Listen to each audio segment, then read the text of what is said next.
Today, the Cubs couldn't hold that 5-0 lead yesterday. And JD, as we look at the pitching matchups, the rest of this series and into the Rangers series, Darvish will get a start for the Rangers. We've got Matt Cain today, Madison Bumgarner tomorrow. Not going to be easy for this offense. No, the weather's not warm, but some of the arms the Cubs will be facing can certainly light up that radar gun. They'll be bringing a lot of heat, and that's why you can't let these games get away. 9 games into the season now, the Cubs have already lost 2 games they should have had in the bank. They blew a 4-run lead, and now yesterday a 5-run lead. Let's look at the highlights from yesterday. It was cold and drizzly. We did not have any delays, and the Cubs took an early lead. Bottom 3 now.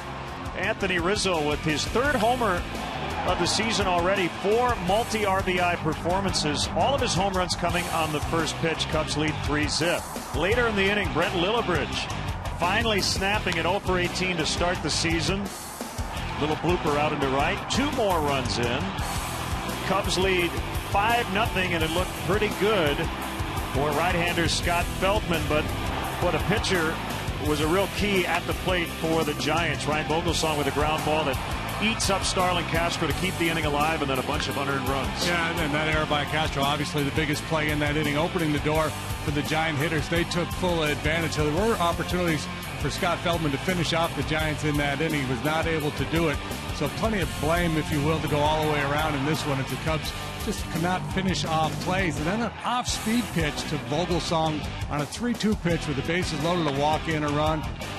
And the Giants take advantage of Takahashi as well. Just a frustrating day for Dale Swaim and his guys. They had that big lead and let it get away. And it's one thing to get beat. And if a team comes out and just beats you, but when you're walking people, kicking the ball around, not making plays you should make, that really hurts.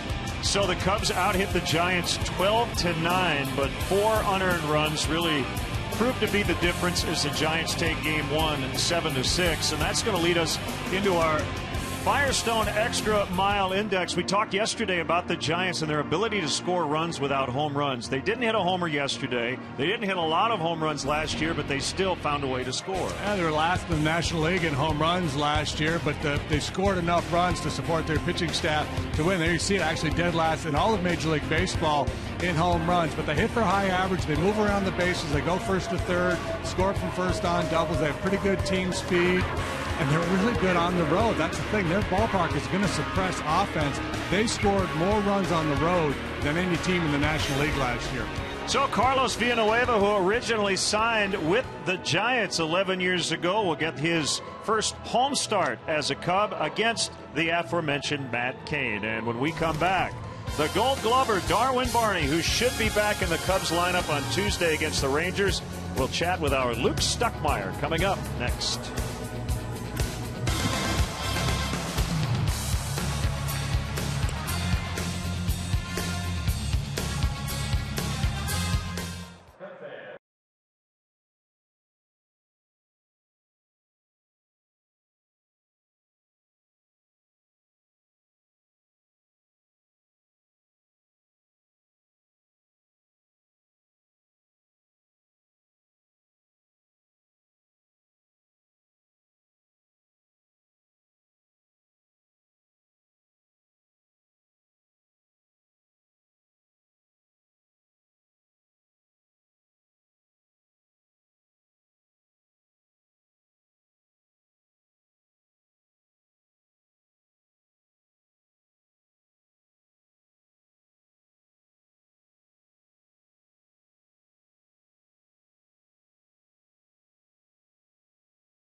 Center, but as we've already found out this week, that can change in a hurry. Overcast skies as we get set for the Giants and the Cubs. Well, Darwin Barney, the first Cubs second baseman to win a Gold Glove since Ryan Sandberg won his final of 9 in a row back in 1991, and he sat down with our Luke Stuckmeyer.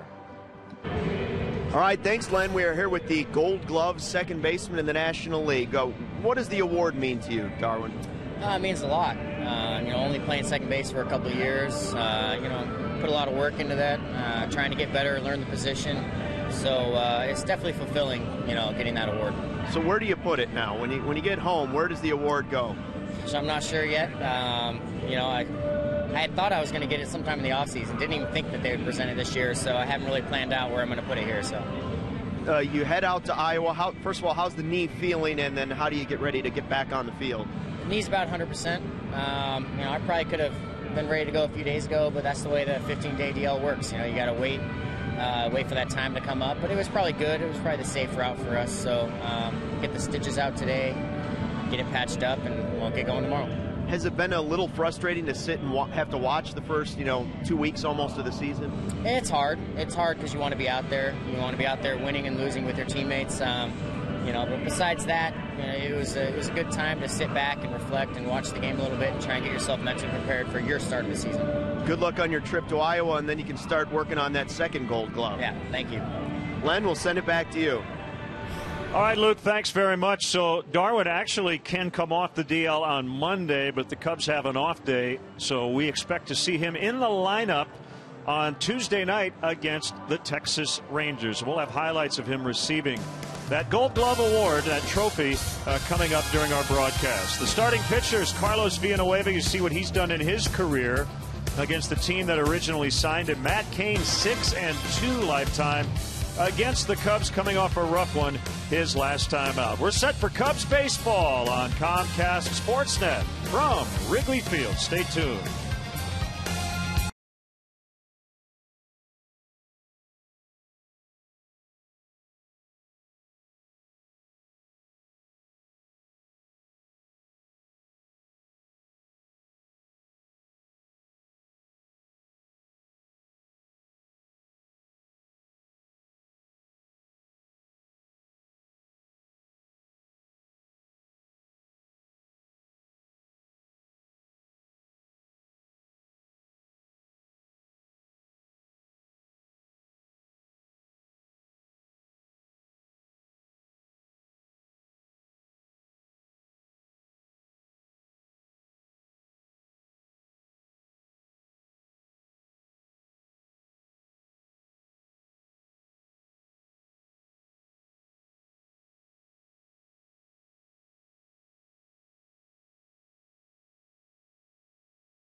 We've been searching for a sliver of blue skies, and we found it. Finally, the sun trying to creep through the clouds today as we get you set for Cubs baseball on Comcast Sportsnet. Game 2 of a 4-game weekend set as the Cubs try to end the Giants' 4-game winning streak.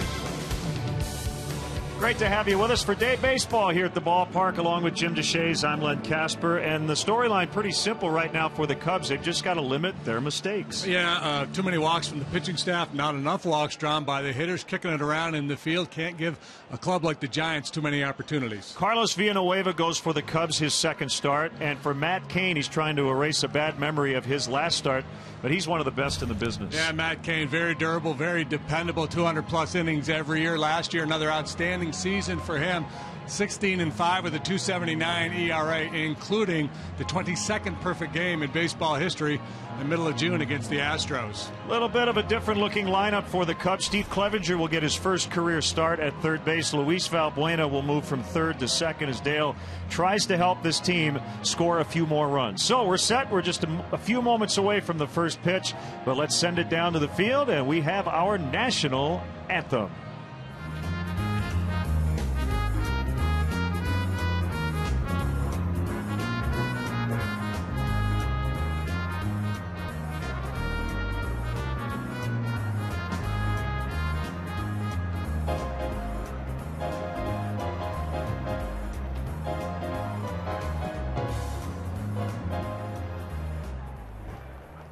Ladies and gentlemen, at this time, please rise. Kindly remove your caps and join the St. Patrick High School Chorus as they honor America with our national anthem.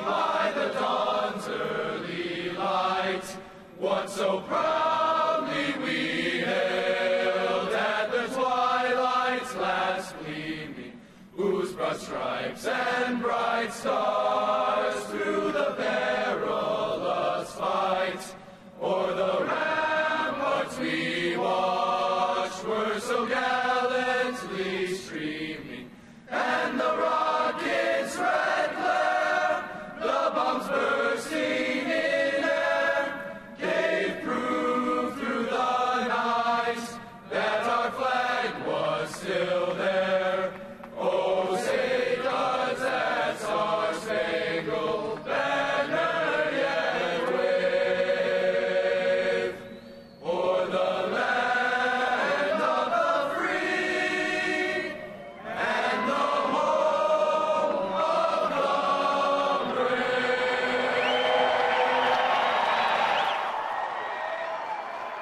Great job by the St. Patrick High School Chorus. Wind blowing out. Hopefully the Cubs can score some runs today. Anthony Rizzo and the Northsiders host the Giants. Coming up next.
part by your Chicago area and Northwest Indiana Lexus dealer, who invites you to test drive a Lexus today. Blue Cross and Blue Shield of Illinois. Through it all. BMO Harris Bank, helping money make sense. BMO Harris Bank, NA member FDIC. AT&T Uverse. Visit att.com/freeyourtv.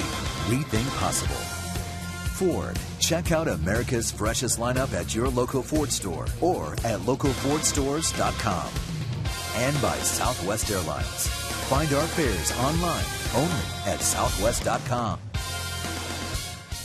Welcome back to the ballpark as the Cubs host the Giants. Game 2 of this 4-game set. Giants winning yesterday by a run, 7-6. And just a few moments ago, Darwin Barney finally officially received his Gold Glove Award. It's a wonderful looking trophy.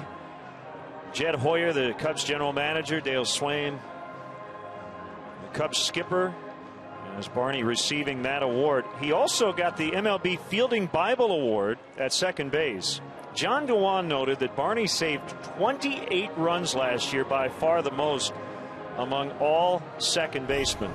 Barney gives not only Dale Swain, Pat Listash, but also Ryan Sandberg, his former minor league manager, a lot of credit in terms of helping him become that Gold Glover. Well, and you know, the history of the Gold Glove is somewhat tainted at times. There's been a lot of recipients who have not really been deserving, but that is certainly not the case with Darwin Barney. Clearly having the best year defensively of any second baseman in the league last year. Just an outstanding performance by Barney, and the Cubs are dying to get him back in the lineup, and that will happen in relatively short order. There you see some of the notes on the Golden Boy.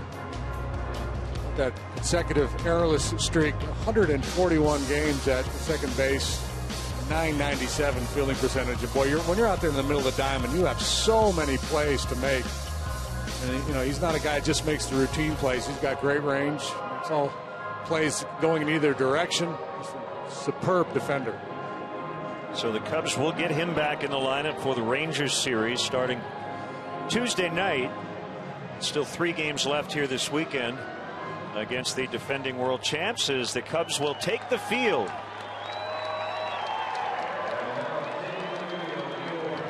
It'll give us an opportunity to check out the Giants Southwest starting lineup. Angel Pagan off to a good start. Marco Scutaro with his first start of the series. He sat out yesterday. Big numbers for Pablo Sandoval here at Wrigley Field. Buster Posey uncharacteristically had a quiet day at the plate yesterday, but it didn't matter. Hunter Pence is in right, Belt at first, Blanco in left, Crawford plays short, and Kane the only Giants starting pitcher without an RBI. How about that?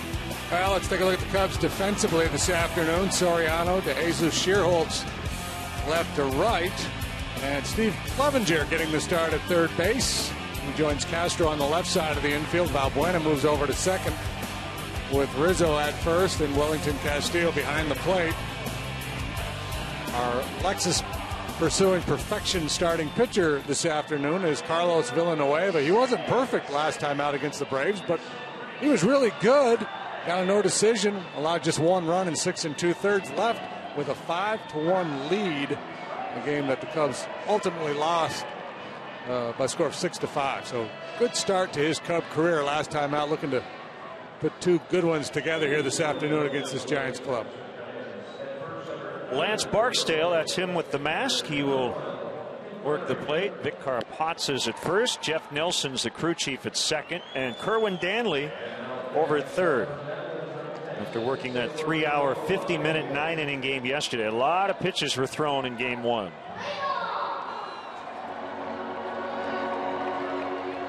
Be Pagan, the former Cub, to start it. Only matinee, everything else tonight in baseball under the lights, and we actually are under the lights as well because of the overcast conditions. Chance there could be some rain showers this afternoon, but right now just clouds. Chilly, of course. Not too bad. And we're underway. A strike called on the switch hitting Pagan.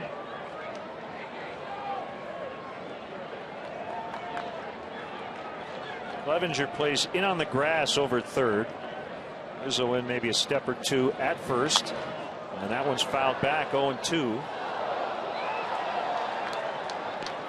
You can tell we've been in some bad conditions because you just said not bad, and it's 44 degrees at game time.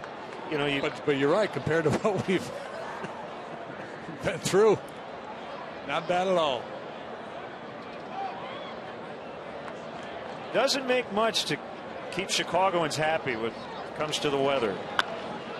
Lined in the right, and a base hit over Valbuena. So Pagan remains hot. Pagan has scored a run in 6 consecutive games. He's been a real table setter for the Giants. And he stays back nicely on this Villanueva breaking ball. And that's the scouting report on Carlos. Has very good breaking stuff. Great change up. So these hitters will be trying to stay back. Fastball command is good, but he's not going to overpower you with his velocity. National League leading 13th single for Pagan. It was a stolen base threat. And here's Marco Scutaro. Great job yesterday by Nick Noonan. He had 3 hits in his first career start. Slider for a strike. Scutaro's an ideal number 2 hitter. Guy who's willing to go up there and take some pitches, give a speedy leadoff guy a chance to steal a base if he's inclined to do so. He can play hit and run. Tremendous bat control. Hardly ever strikes out. Toughest batter to strike out in the entire league last year. Strike out for almost 14 plate appearances.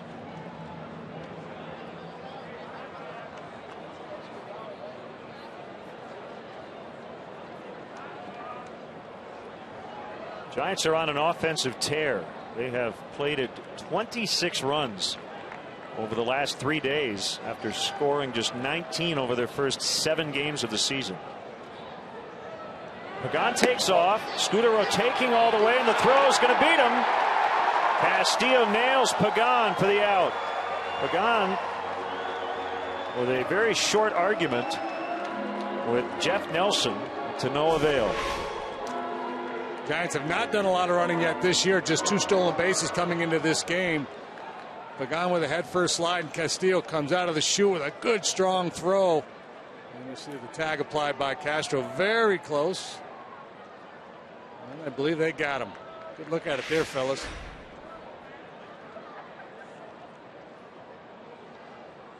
So Villanueva back to the windup and a splintered bat and a ground ball to Valbuena. Just like that, 2 outs. Castillo's been throwing the ball well. Villanueva in his career has been pretty good at controlling the running game.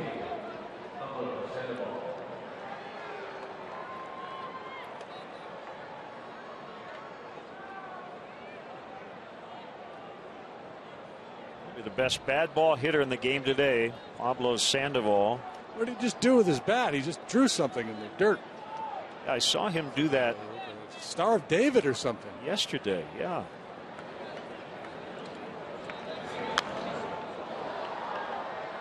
Talking to some of the Cubs people yesterday, just a jaw-dropping swing here for a 2-run double. Look how far out of the zone this pitch was. Yeah. Oh, and that's the book on Sandoval. If you're going to go wide, go real wide. Ooh, 61 on the curveball. I love it. Little floater. Trying to tempt the Panda. Yeah, he might get pulled over on the Edens for not going fast enough. Out of the road, pal.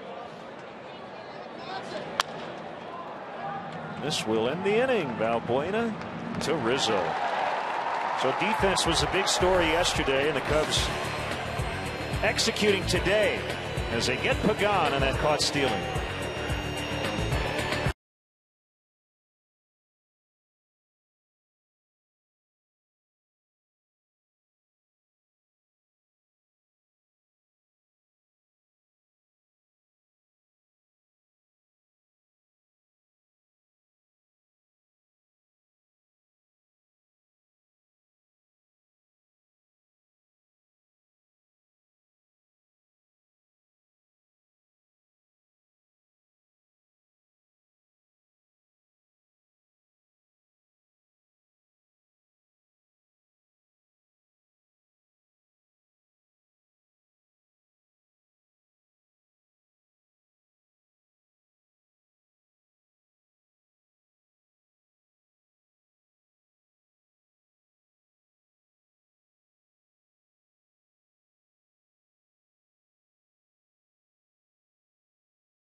Matt Cain, the Cubs Southwest starting lineup. And a little wrinkle we'll mention as we get near the bottom. De Jesus Castro Rizzo, as per usual, at the top. Soriano, Sherholtz, Castillo in the middle. But Steve Clevenger, catcher by trade, is playing third today. A couple of more left-handed bats in the lineup. Valbuena at second and Villanueva at ninth. Giants defensively have the Pagan in center, flanked by Blanco and Pence. The Panda at third, Crawford Scudero in the middle, Brandon Belt is the first baseman, and Buster Posey behind the plate for Matt Cain. He is our Lexus Pursuing Perfection starting pitcher for the Giants, and indeed he was perfect last June against the Astros. This year 0-1 with an .838. His first start was really good. The second one was dismal. A 9-run inning. It was against the Cardinals.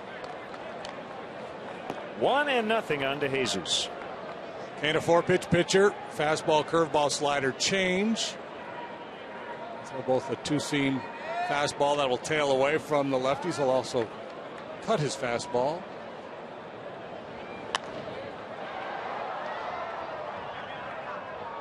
Foul strike to make it 1-1. Good riding action on a 4-seam fastball, and a lot of times you'll see he won't light up the radar gun. It'll be 89 to 91 miles an hour, but the hitters are late on it quite frequently. Got the good secondary pitches that help set that up. I think there's some deception in his delivery. Change up outside. 2-1. Jesus and all of his Cub teammates were at the Bricks and Ivy Ball last night at Navy Pier. Wonderful event. And the Cubs raised over $1.2 million for Cubs charities. 3-1. Thought you did a great job as co-MC. Got all the names right. Didn't leave anybody out. You did all the heavy lifting. Pulled fair. And then a kick off the wall. Pence will pick it up. De Jesus will cruise into second with a leadoff double.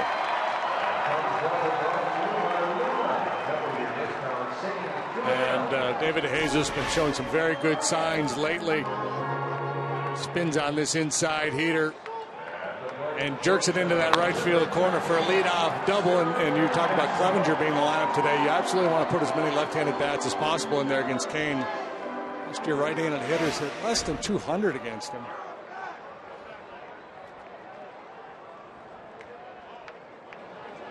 So that'll bring up the shortstop, Starlin Castro. 2 hits yesterday. He's hit in 5 in a row. Ball 1.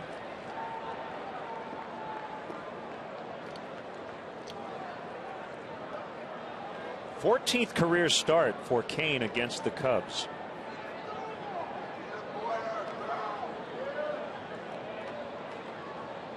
His last 4 decisions against the Cubs have been wins.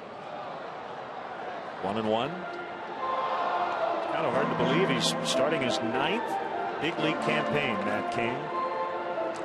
Most tenured Giant, came up at a tender age. Just 6 games above 500 for his career, but early in his career had dismal run support. He's 85 and 79 lifetime. Now don't look at that record to be an indicator of how good he's been. He was around 500, way under 500 a couple of years, and his ERA has never been as high as 4, except for that 1 year in 06. That was his first full season, but since then 365, 376, 289, 314. Since 09, he's 55 and 36 with a 2.99 ERA. As JD mentions, he doesn't give up a lot of hits. Here's his 1-1. It's low. Dale Swain was asked about him before the game today, and Dale said he thinks he's one of the top 5 pitchers in all of baseball.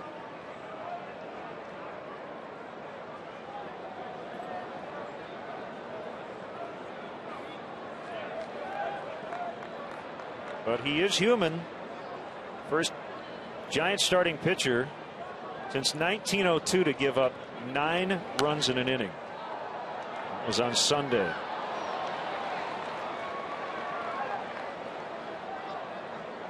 It was very rare moments for Matt Cain where he just could not stop the bleeding.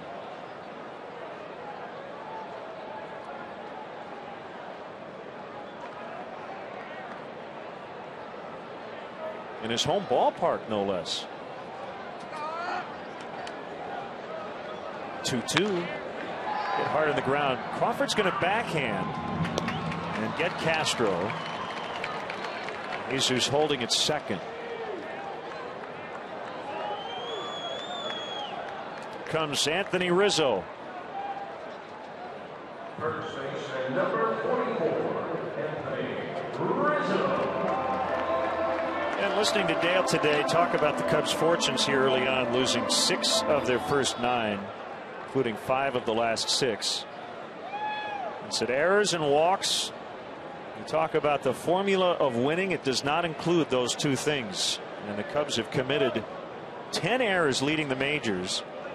They've taken a National League low 16 walks, and their pitching staff has walked 36, tied for the most in the league. So that combination usually speaks to a losing record.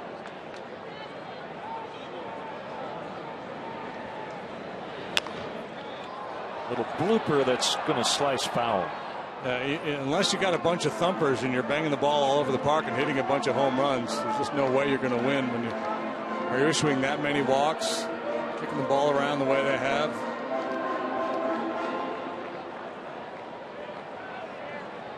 Tighten it up. Well, it's the unforced error in tennis. You just can't live with too many of those on a daily basis.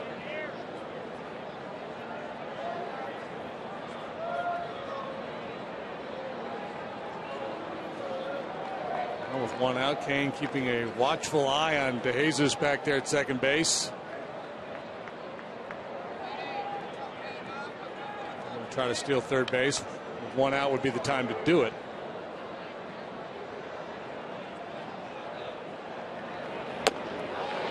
Power against power that time. 1-2.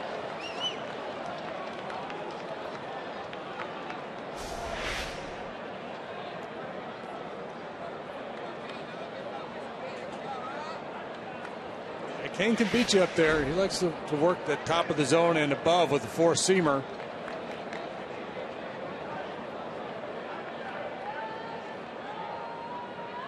Digging into the glove.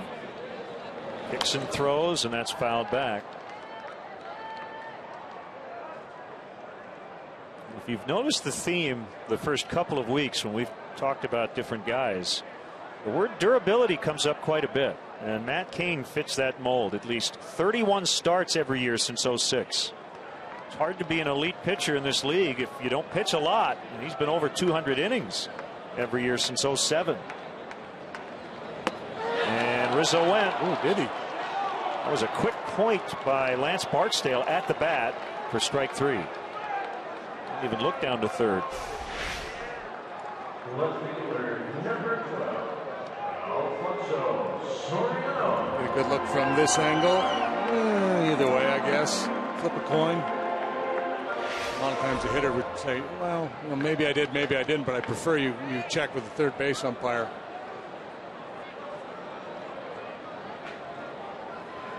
Well, that's the old one about how does the umpire watch the pitch and see the bat when they're not near each other. But it was a quick call. So leadoff double, and DeJesus still at second with 2 outs. Soriano continues to look for his first RBI of the young season.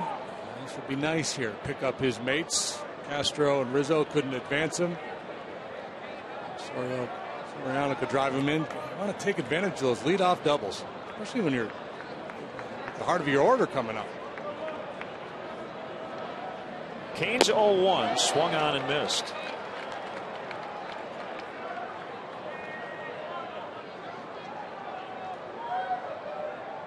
Now you make a good point about the durability of Cain, and I think that the old concept of the inning eater gets overplayed sometimes. Because what you really want is quality innings, and that's what you get from this guy.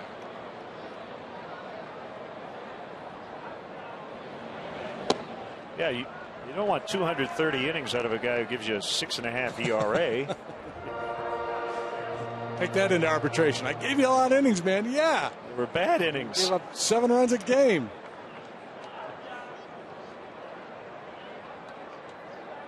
It's not surprising. Kane started each of the 3 Giants series clinchers in the playoffs.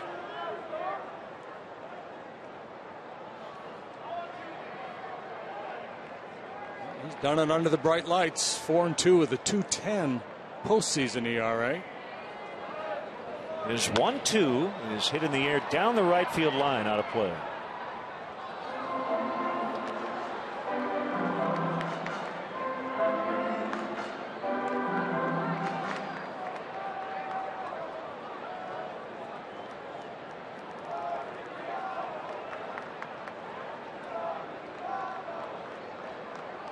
Cool and breezy. The wind is not coming off the lake today. Blowing straight out to center.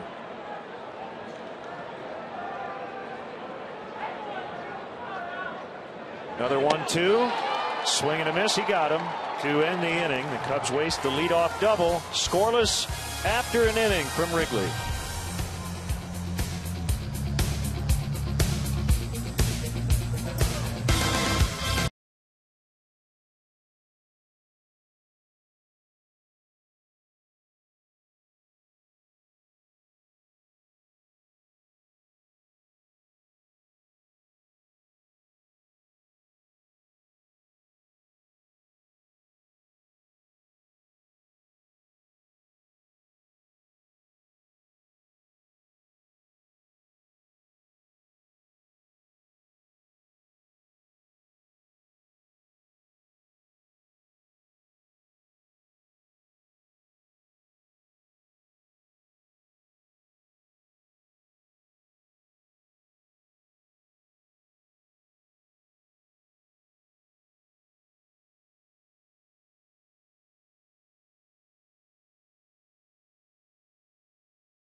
Through Twitter using hashtag Cubs Talk, and we'll read one back later in the game. We call it our AT&T tweet of the game.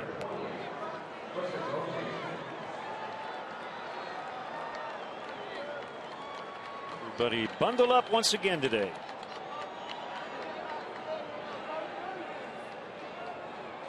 Buster Posey will start it for the Giants. Each team with a leadoff hit in the opening frame, but no runs.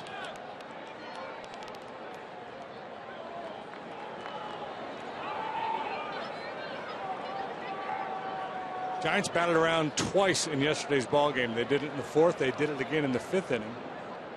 Ironically, Posey, the only guy who did not reach base. He reached base via fielder's choice in the 4th, but he's the only guy who did not reach via a hit or a walk in those 2 innings. And obviously, he's their best guy.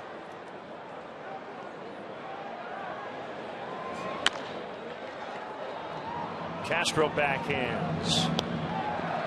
2 pitches, 1 out.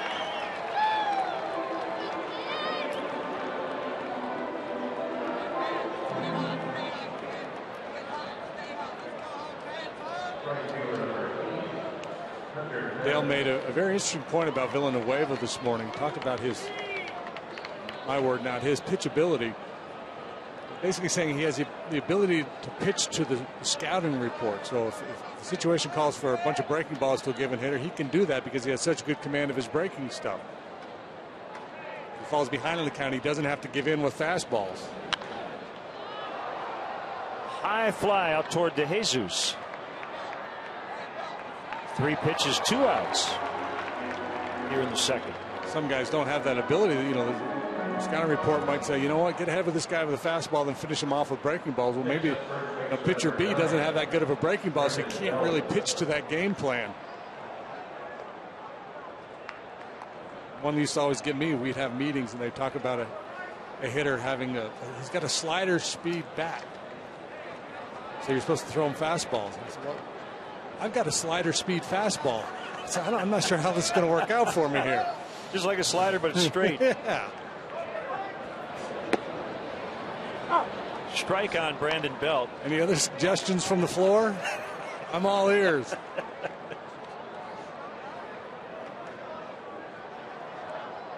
Belt off to a slow start after hitting .410 with 8 home runs in spring training. David DeJesus can relate. David had the most consistent, solid spring among all Cub hitters, and he's gotten off to a slow start. Sometimes you're just hot for a month and then you're not for 2 weeks. And it has coincided with the first 2 weeks of April for these two guys. Started 0 for 13. He's picked it up a little bit lately. He missed a couple of games in LA with a stomach virus.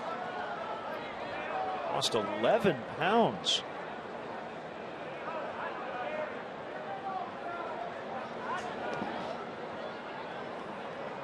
Slider in the dirt. It's 2-2 on Belt. He was looking for his first RBI of the year.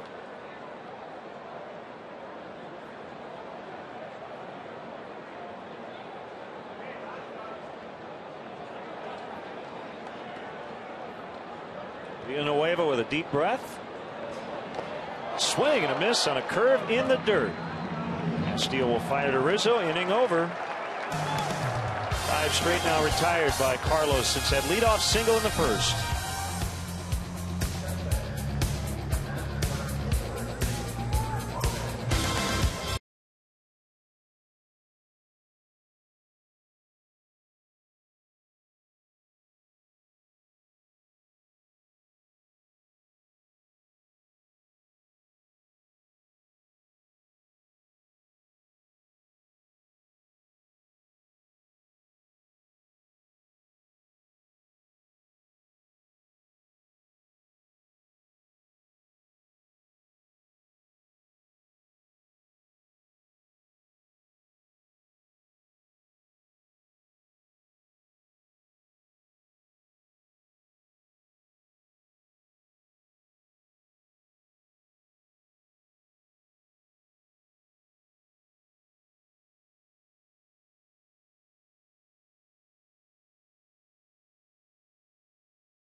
Knapp and his esteemed panel of guests debate today's hot sports topics and get you ready for tonight's rivalry matchup at the United Center. Sports Talk Live presented by Smirnoff.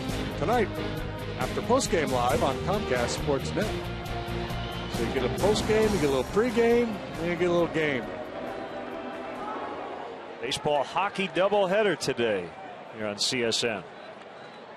Oh, man, that's a day right there. It is. Order a pizza and some wings, settle in.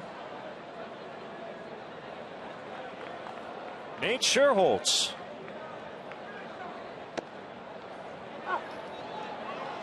Three hits yesterday against his former team.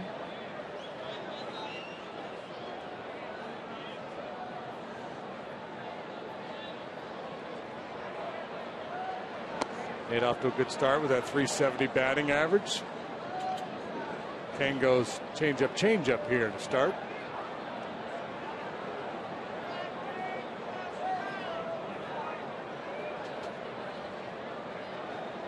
Wants another one. Changeup. Yeah, tripling up.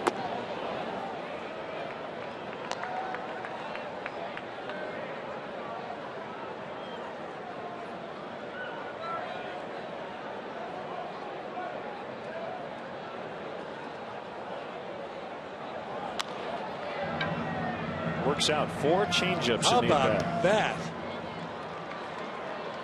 You ever do that? No. Never. That's really interesting. 3-0. Talk about confidence in your secondary pitches, and a guy it's tough to zero in on in terms of how he's going to try to get you out. Nobody on base, the second inning of a scoreless game, and he throws a 3-0 changeup, and it's the 4th consecutive change of pace he's featured. That's just trusting that off-speed pitch and a willingness to throw it up in the zone. So it's kind of when you hear pitchers talk about a dead fish fastball, instead of trying to reach back and throw it by a guy, just kind of take a little off.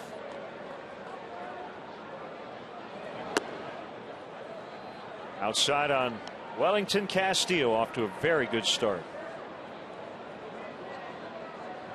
OPS is over 1,000 here early on. 8 hits over his last 5 games. 2-0. And really what's maybe as interesting as the fact that Kane threw the 3-0 changeup is that Posey called it. That he immediately went to the changeup on 3-0 after Kane shook to get there on 2-0.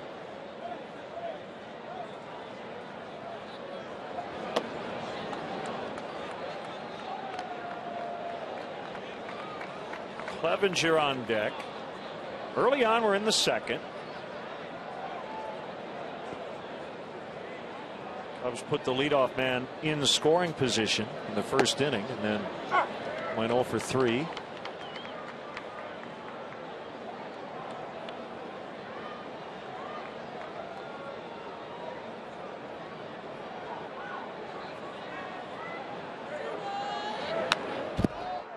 Fastball fouled back, 3-2. Strikeouts of Rizzo and Soriano in the first came on high fastballs.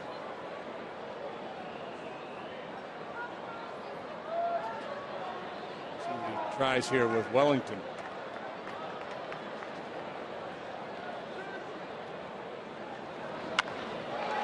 That one lined into left for a 6-game hitting streak. And out to throw a little front door slider. Breaking ball that starts at the hip, and Castillo did not yield. He just stayed in there nicely. Explosive swing of the bat.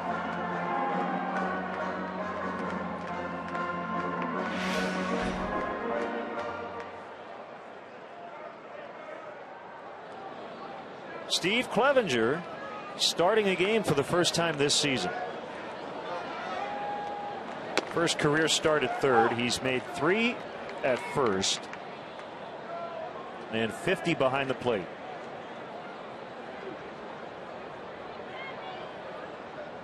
Saw him briefly at third yesterday, late in the game. Well, it's important for a manager to get his bench guys to start every now and then. If you're going to ask Clevenger to come off the bench late in the game and give you a competitive at-bat against a tough reliever, you know, there's got to be a day here and there where he gets 3 or 4 at-bats. So you pick your spots. You get a tough righty on the mound. You want to have that extra left-handed bat. You don't want to take Castillo out of the lineup because he's been hot. So yeah, you find another place for Clevenger. Right, and you do it when you've got a pitcher on the mound like Villanueva, right-hander. Bochy's going to run a bunch of left-handed bats up there. You know that against Villanueva. And Carlos is more of a fly ball type guy. So you know, if you had a lefty pitching for the Cubs today who induced a lot of ground balls to the left side, Clevenger probably doesn't get this start.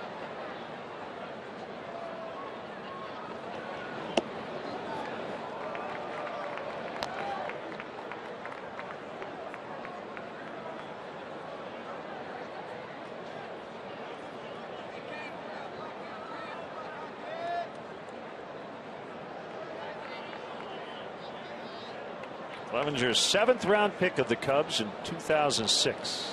Pitch is outside. It's full. Bounced around a lot after high school. From Baltimore, he went to southeastern Louisiana. University of Texas, and then Chipola Junior College in Florida. He was actually drafted as a shortstop. 3-2 on the way, and a bouncer to Scudero. He'll spin, get one. Crawford's relay is going to be late. Couldn't get a ton on the throw as he was actually throwing while jumping out of the way of Castillo. A good hard slide by Castillo, putting a little pressure on Crawford there. Clevenger able to beat the Rap at first base.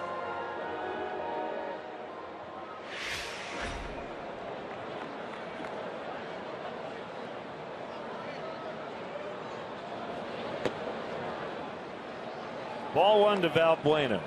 He's playing second. Third starter at second for the Cubs this year. Lillibridge, Gonzalez, Valbuena. We'll see number 4 next week when Darwin Barney comes off the DL. That'll pretty much put an end to the revolving door at second base.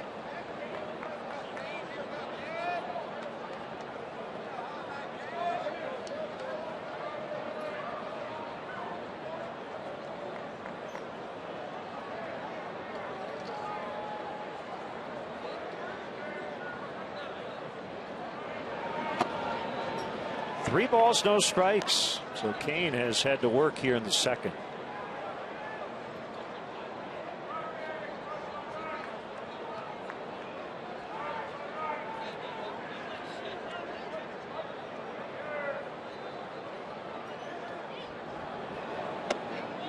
Ball 4 will bring up the pitcher with 2 outs and 2 on.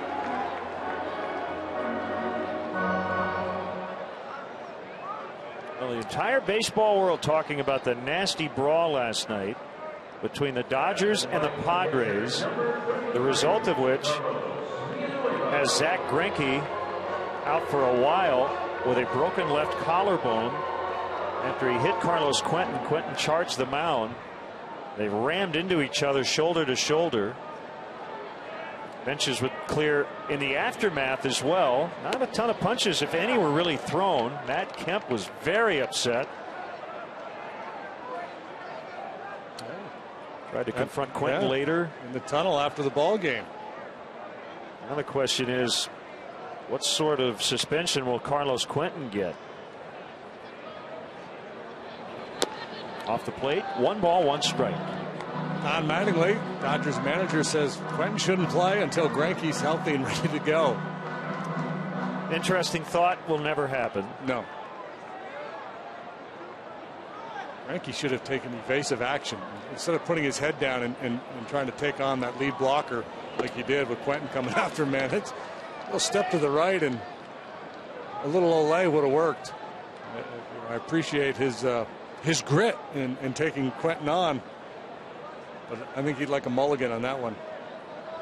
A lot of opinions flying around today in terms of what a suspension might look like. Jeff Passan, national baseball writer, Who Sports, says that Greinke took an aggressive posture, and I agree with him. So that might mitigate the Quentin suspension. We'll see. Cubs leave 2-0.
The world champion Giants. Game time is 12:05, but be sure to get here early. The first 10,000 fans will receive a limited edition Darwin Barney Gold Glove replica trophy. Compliments of D'Agostino's. Tickets are still available. Go to Cubs.com today. All of his teammates on the field as he received that trophy.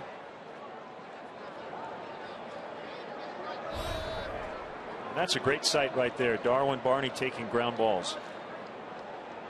Yeah, moving around fluidly. Look good. Looks like he's ready to go.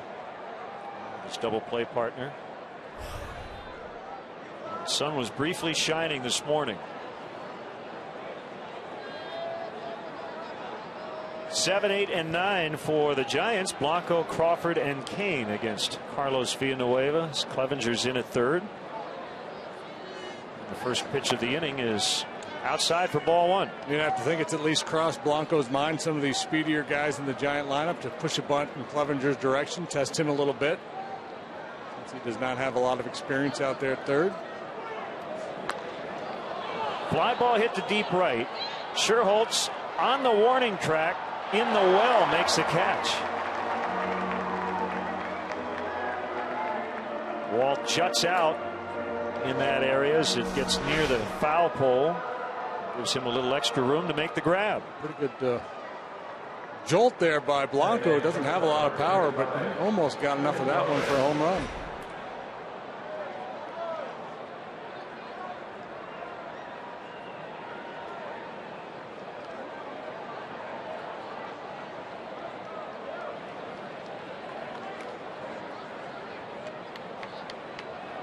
Brandon Crawford hit second.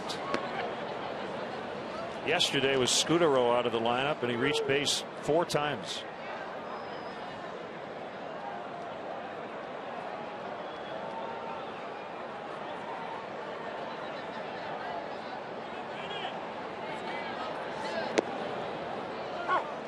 Nationals swept the White Sox last night, a 7-4 victory. So the Nats are 7-2. White Sox dropped below 500. Chris Davis hit his 6th home run. Baltimore beat the Red Sox 3-2. Their first 1-run victory. They're 1-3 after winning 29 of 38 last year.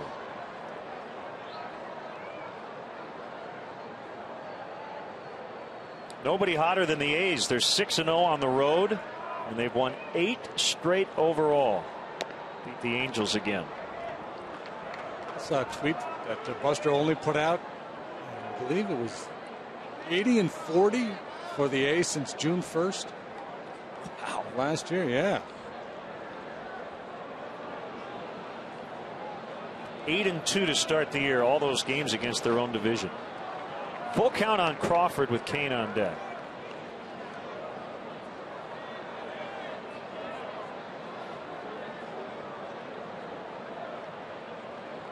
Herein lies the advantage for a guy like Villanueva. Crawford cannot sit fastball here. Doesn't mean he won't get one, but Villanueva has such good off-speed stuff. Changeup. Yep.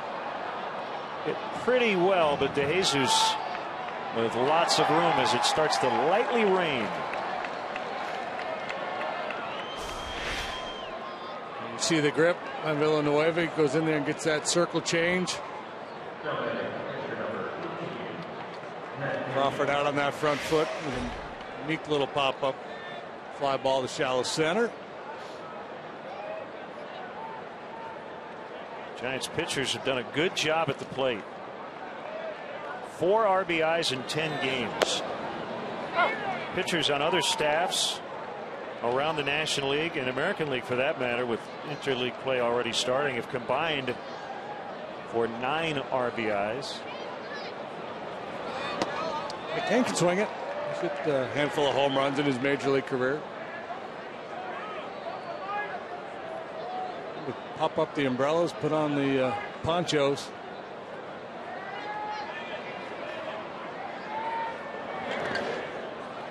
Six career homers for Kane. Ponchos are preferable. You don't block people's view behind you. That's a good call.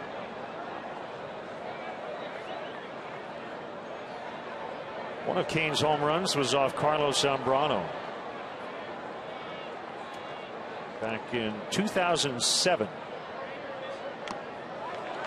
He foul tips, and that's the inning. So Villanueva's faced the minimum on 1 hit through 3. Cubs will bat in a scoreless tie.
Tickets are available throughout the season, and especially for this Tuesday through Thursday's interleague matchup with the Texas Rangers. To purchase tickets, visit Cubs.com. Off day Monday, then the Rangers in for 3. Angel Pagan with an excellent grab in the ball game yesterday, and time for our Coors Light freeze can. Luis Valbuena out into the gap. Kind of an awkward looking catch, but no style points, just get it done. Yeah, he heard footsteps. He saw Pence out of the corner of his eye, and it kind of caused him to break stride there momentarily before ultimately putting that ball away. But the best look was at the start of that play, the break he got on that ball, because he was shading a little bit the other way. He just got a great jump. Very good coverage in this outfield with he and Blanco and Pence.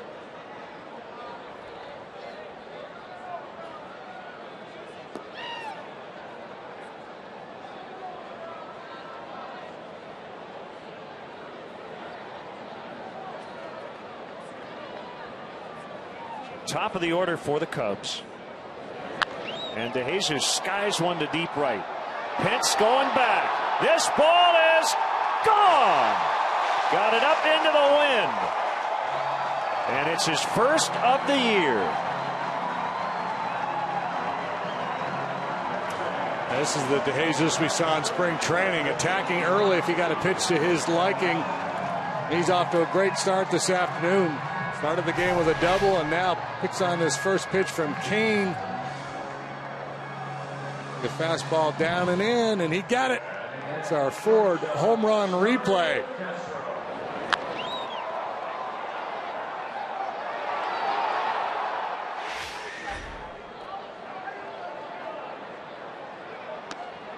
Ball one on Starlin Castro. So DeJesus with a leadoff homer here in the third.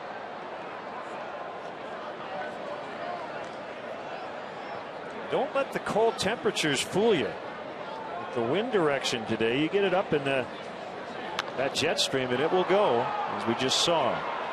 Pagan calling off Pence.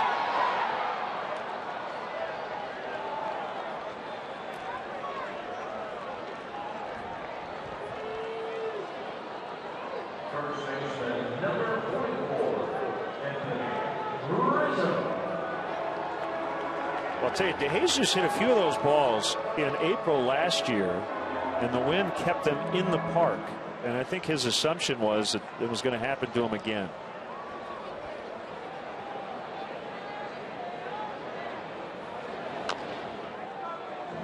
He's one guy who should never apologize for hitting a wind-aided home run. He had 4 or 5 maybe taken away from him last year. Now watch his reaction. I think he thought, yeah, I just missed it. But he didn't.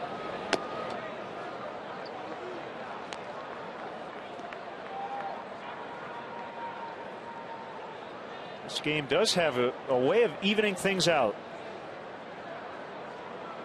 You have the right approach. You just keep trying to hit the ball hard. At some point, you should be rewarded.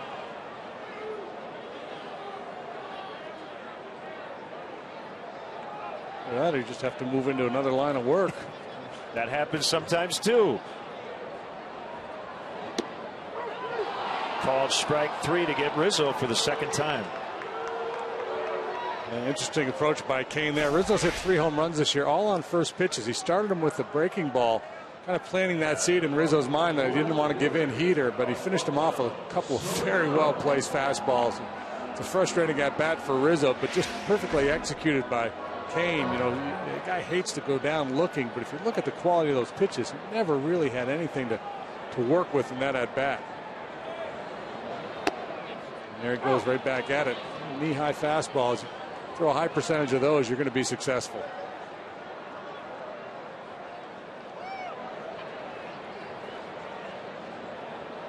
Oh, 1 low and outside. And Cutter.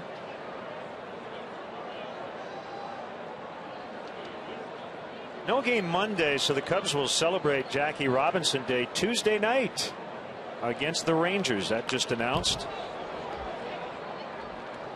Looking forward to seeing the new movie 42, the true story of an American legend.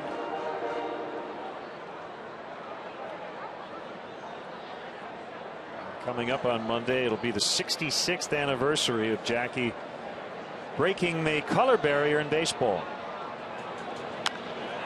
Fly ball down the right field line. Pence over into the corner, and it's just out of play.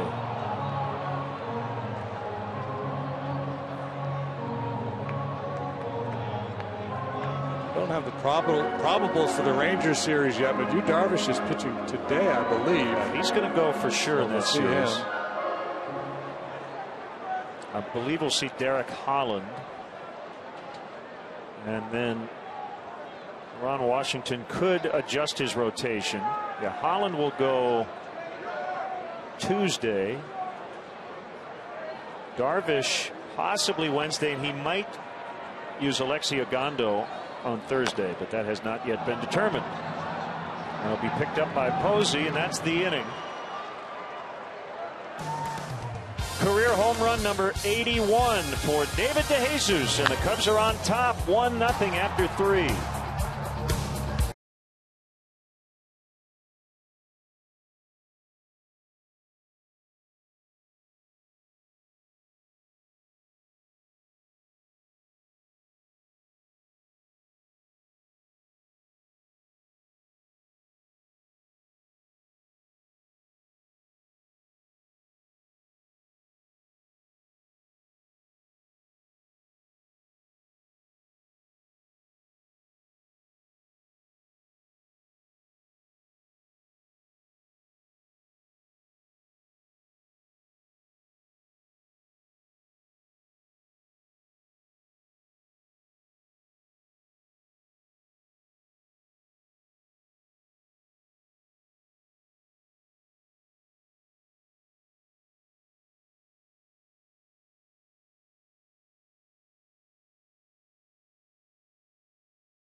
New Cool Ranch Doritos Locos Tacos from Taco Bell.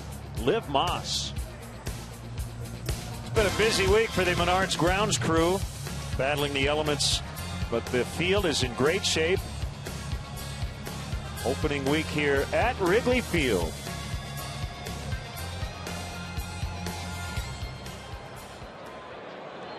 Pagan singled and was caught stealing in the first inning and makes a vicious cut and fouls off. 1-0 on the DeJesus homer.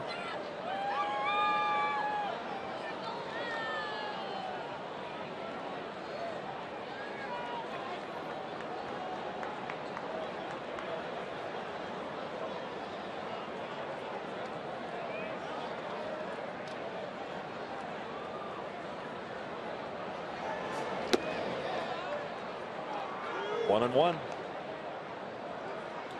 Solid single by Pagan to start the ball game. Other than that, there has not been a lot of hard contact off Villanueva.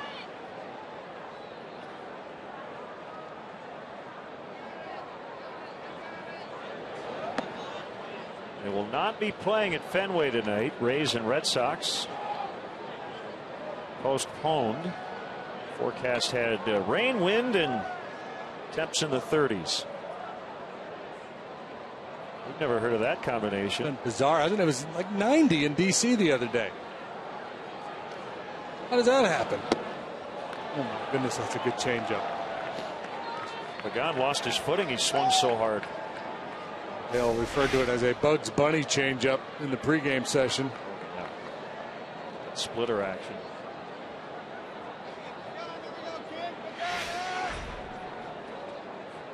It might be more fun than blowing a fastball by a guy. Fool him that much with a changeup. Literally bringing him to his knees. Called strike three, that comeback sinker. That's just pitching right there. Slow that bat down with a good changeup. Make the hitter aware of it, and then you throw that two-seam fastball. I'm not going to get out in front. I'm going to wait, and then too late.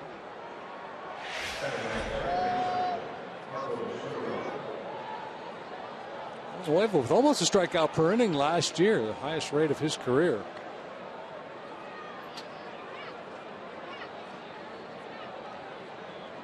Scudero, terrific in-season acquisition last year for the Giants. He would go on to win the NLCS MVP award. Hit 500 in the set against the Cardinals. 362 in 61 games in the regular season.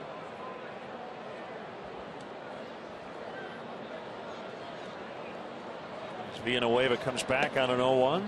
Sky's starting to brighten a little. Rain has generally stopped. It's the kind of deal that gets the general manager a contract extension. Bring a guy over like that and he performs for you after the trade deadline the way Scudero did. That's exactly what happened. Yeah. Brian Sabian and Bruce Bochy locked up now through 2016.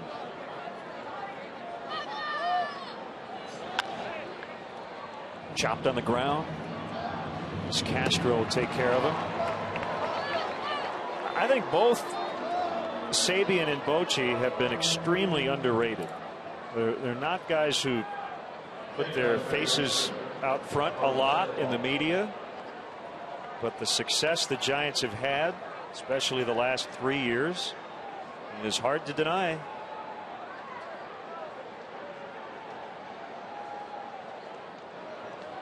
Something to be said for that stability. Putting people in place that you feel comfortable, that you trust their ability, and just letting them do their jobs. So many times in baseball, change is made. Team loses a bunch of games, or scuffling, or for whatever reason. So you fire the manager, fire the general manager, just for the sake of change. And in reality, if you got the right guy, you might have to go through some tough times. But if you feel like you got the right guy in place, stick with him.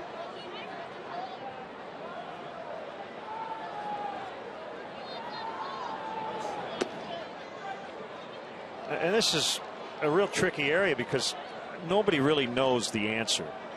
But the post Barry Bonds era has been really good. And toward the end of his career, there just seemed to be so many distractions around this team. Now, they didn't have Madison Bumgarner. Matt Cain was just starting up. And they have Lincecum now. So, I mean, the roster has obviously changed. Buster Posey was not a teammate of Barry Bonds. But they seem like more of a team now than they were then. Yeah, and you wonder if some of the decision makers over there were waiting for the Bonds era to end. I don't know the answer to that. It is hard to answer. You know, they went to the World Series in 2002. Barry Bonds and lost in 7 games. Hey, some blue sky and the sun. And the fans are applauding.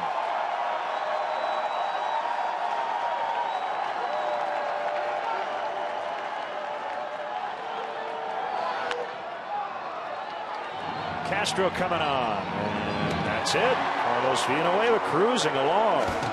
12 straight now retired since that leadoff hit in the first inning.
The game from Angelica 7733. Trying to finish homework before the weekend. I can't focus with the Cubs game on. She added, I wish homework was watching the Cubs play. Well, that's where we're really lucky. This is our homework. It is our homework. Yeah. Well, she needs to go to college and major in baseball. Sports management or something. Well, the other thing I would say, it's only Friday. You can study Saturday and Sunday. 1-0 Cubs. Ball 1 on Nate Scherholtz. I feel like we're in a totally different ballpark right now with the sun out.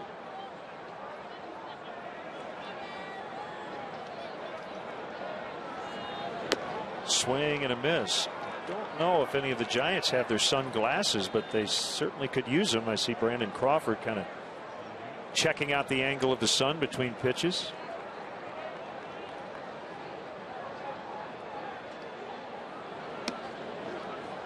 It's a strike. 1-2.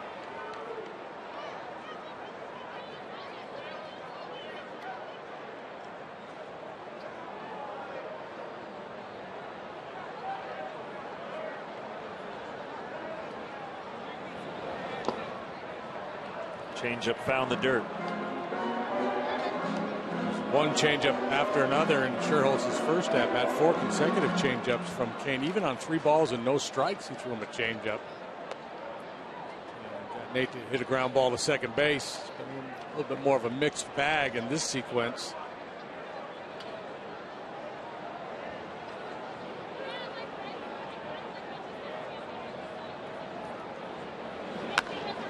Drilled out into the alley. And it'll get to the wall for extra bases. It's the third leadoff extra base hit for the Cubs. DeJesus with a double and a homer, and Scherholtz with a two-bagger.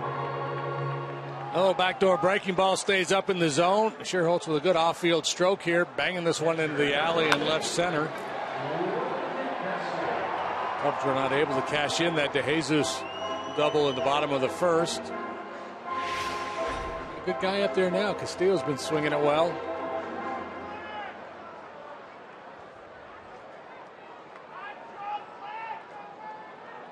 Singled his first time up.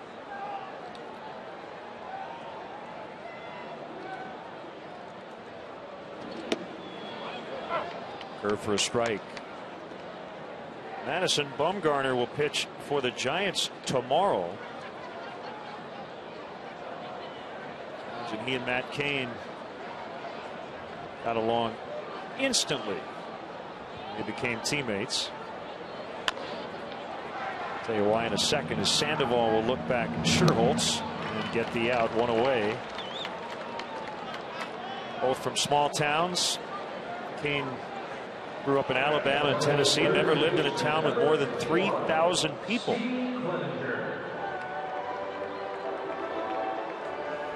Madison Bumgarner from North Carolina. Bumgarner like buy his wife a cow or something for a wedding gift. Sounds right. There's some story, yeah. Isn't that what you bought, Lori? Clevenger pops it up.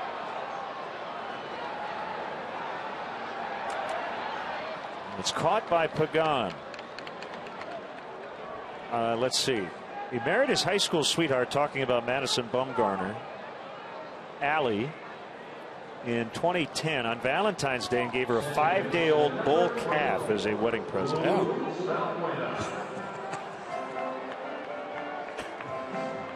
Well, it's unique, right? Who does that?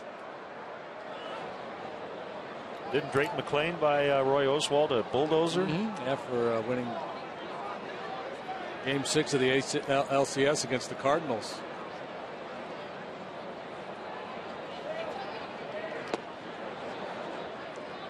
Well, you can take the kid out of the country, but you can't take the country out of the kid. They have a box in the bio and the media guide for the Giants called Giants Gems.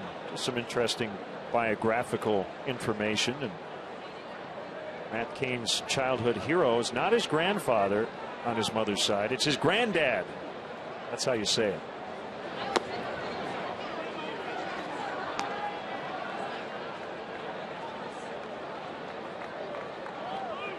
It's our grandpappy.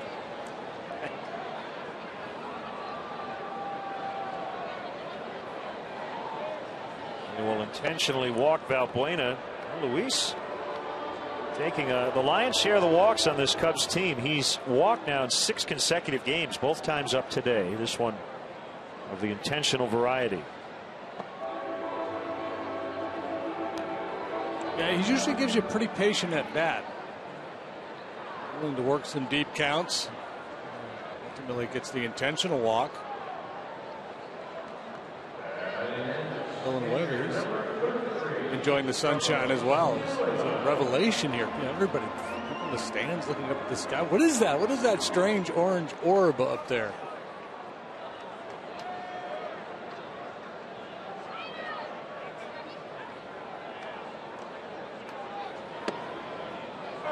Knee-high strike. Well, I sat with Carlos at the Bricks and Ivy Ball last night. I asked him, are you one of those guys who doesn't talk to anybody on the day you pitch? He said, no, early in my career I was, but life's too short. If I'm good, I'm good. If I'm not, I'm not.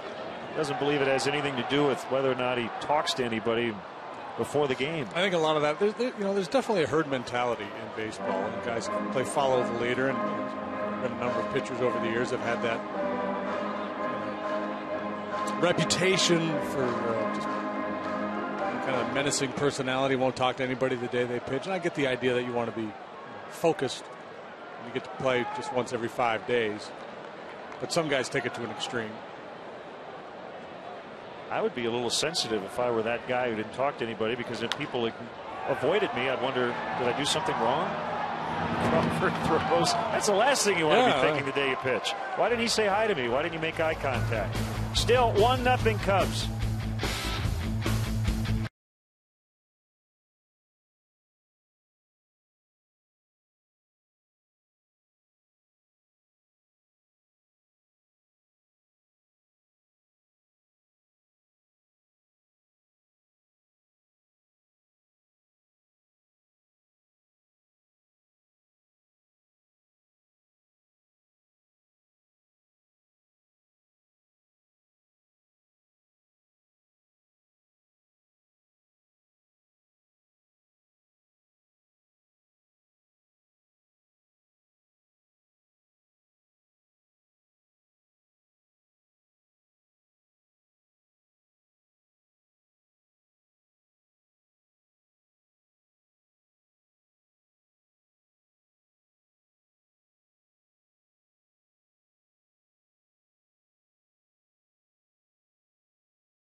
Chicagoland area. Opt in to Qdoba's mobile club by texting Q to 50500 to receive free chips and queso. Sounds good. Tonight, while Detroit looks to scrape their way into the playoffs, the Blackhawks aim to tighten their grip on the #1 seed. Don't miss a huge division battle from the Madhouse. Blackhawks, Red Wings, tonight at 7 on Comcast Sports Net.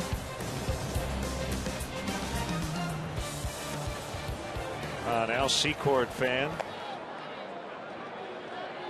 Guy could score a goal, get in a fight, all within about 15 seconds. Cubs leading 1-0. They want to congratulate Jay and Melanie Gurrell on the birth of their third son and another Cub fan for life, Grady Jack Gurrell, born 3 days ago, 9 pounds 19 inches. Ooh, congratulations. Big feller. Grady, I like it.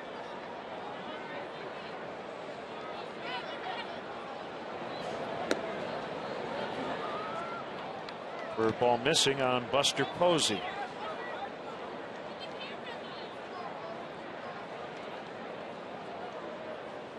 And the plate for each of the first 2 games of this series. Occasionally will play first.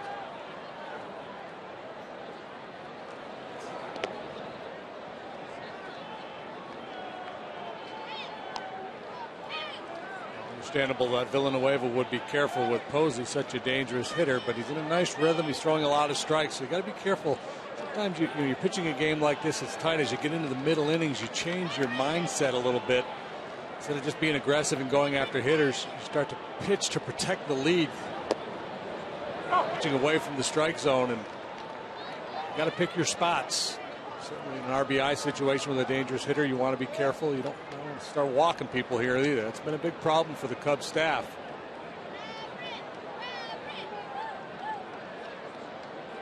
Good look from behind home plate. Their slow curve, 3-1. You know, you bring up an interesting point about a starting pitcher cruising along. Now, second time through the order, if you have success the first time through, you would say, well, just keep doing what you're doing. But do you have to kind of make adjustments to stay ahead of the competition, as Castro will get Posey on a 3-1? Guess it depends, right? Well, that's a fight you always have as a pitcher. You know, will what I did last time work, or is this hitter going to be sitting on it because of how I got him out last time? Do I need to make an adjustment? Typically with the best hitters, the answer is yes. You cannot assume you're going to be able to get them out the same exact way you did last time. There are other guys, you just know, you can feel because of your track record with him, the scouting report you have on him. If I make this pitch in this situation, he's likely to pop it up, or I can lock him up with a breaking ball.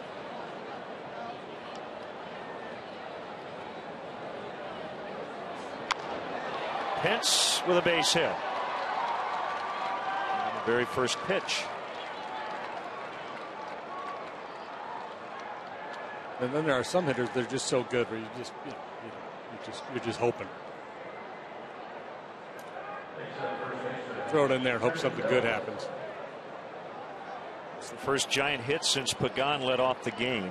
12 in a row retired. 13 if you include the caught stealing before that Pence single. Well, the other part of it generally is just stay out of patterns, right? Just try to keep them guessing, and Villanueva has the repertoire to do that. Yeah, you mentioned earlier. Because as a pitcher, you can fall into patterns pretty easily. I like to throw my 2-2 when I'm even, or my changeup when I'm even in the count. So 2-2, 1-1, I'm throwing my changeup, and if you do that time after time, hitters aren't dumb. Most of them aren't anyway.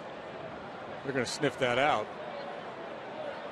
There goes Pence, swing and a miss, throw to second, safe this time. Very close. Good throw by Castillo. He almost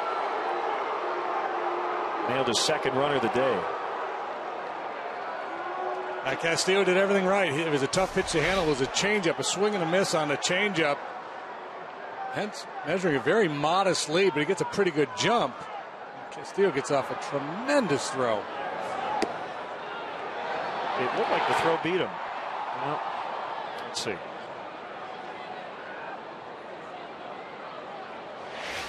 We've looked at it 3 times, and I still can't tell. Now, this is the first time the Giants have had a runner at second, so they may change up the signs. The indicator.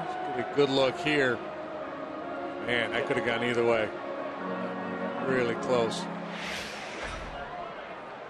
The one thing we know, Jeff Nelson can't call, I'm not sure.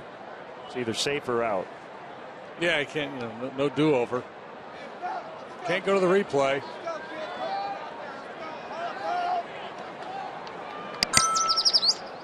No red flag to throw. No war room in Toronto.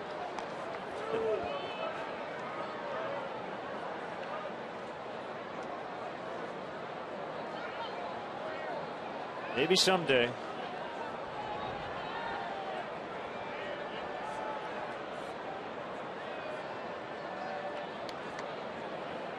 Long pause before the 2-1. Now 2-2 on Belt. It's an interesting debate, isn't it?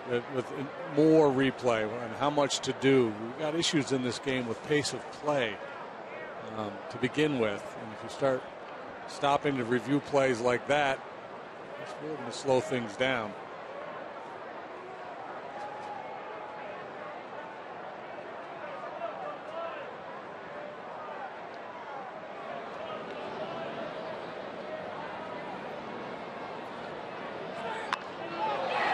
It's going to carry all the way out to DeJesus. So Belt hit it too well.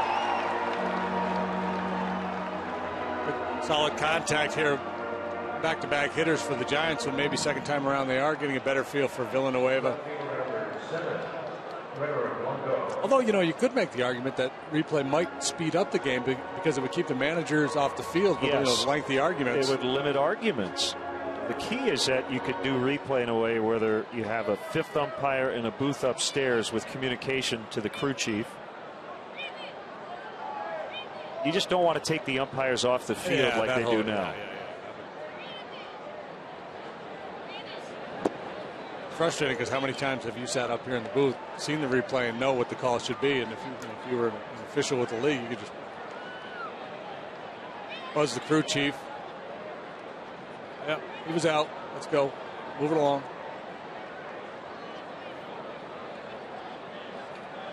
The argument against replay is that Penn's play was so close it was inconclusive. So how many times do you look at it? You look at it twice, you can't make a determination, you go with the call on the field, maybe. Yeah. Whole NFL thing, not enough to overturn.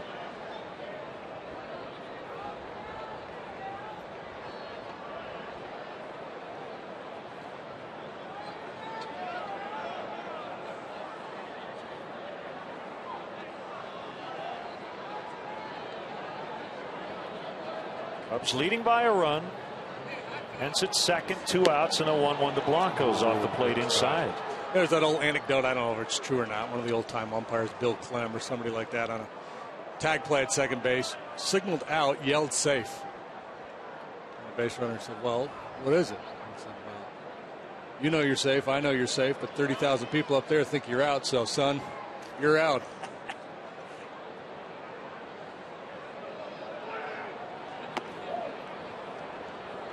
Blanco vacated, but the pitch counts apparently, and it's ball 3. Only the umpire can call time, not the batter. Might have been a little distracting for Villanueva, though. It's Lance Barksdale. Rocking some shades back there. Yeah.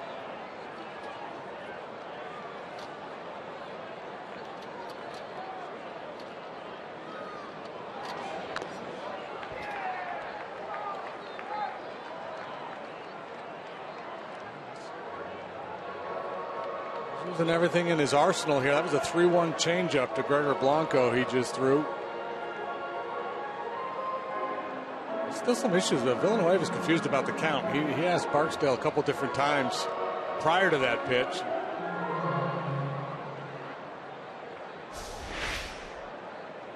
Back to that changeup.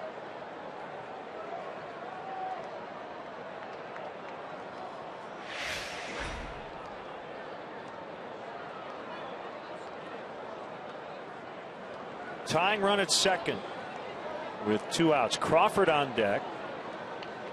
Leave your feet on the infield. Make sure you knock this ball down if it's hit on the ground.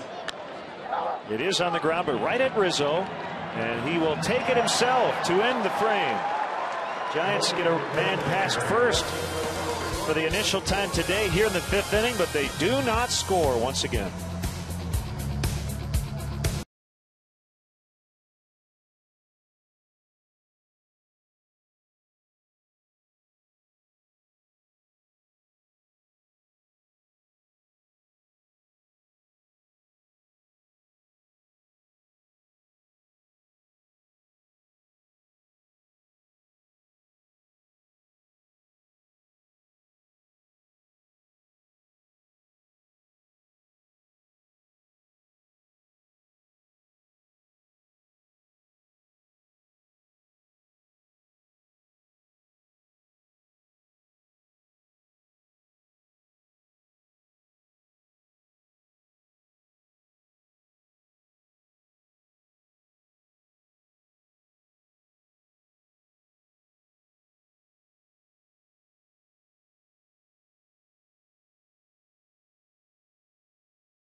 Cubs have played a very solid, clean game today, leading 1-0.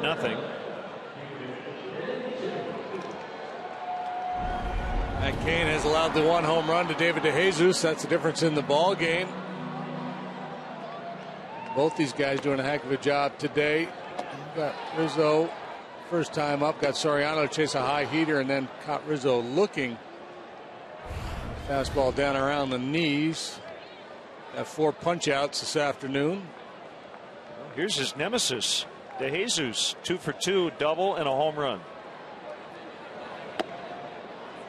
Go soft, first pitch changeup for strike 1. David's now 6 for 13 with 2 homers in his career against Kane.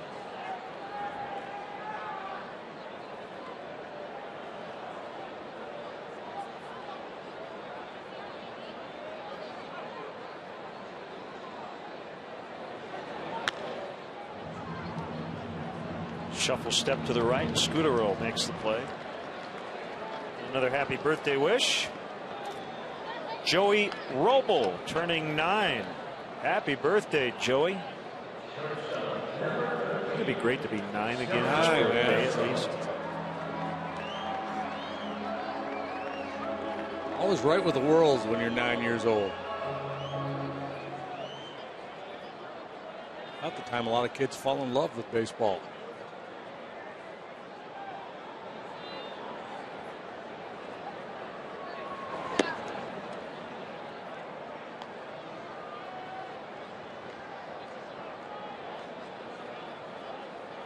Find the Interleague Series this weekend, and it's the Mets and the Twins starting tonight at Target Field.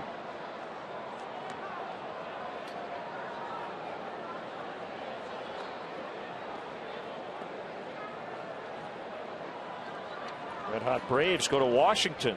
That's a big series for early to mid-April. Braves have won 6 straight. The Nationals 3 in a row.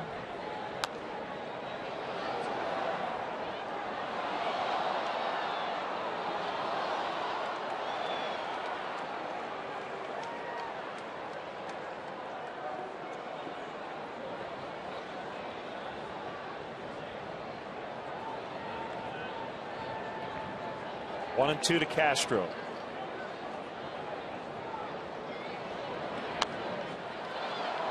Riding in on his hands, and he fouled it into the upper deck.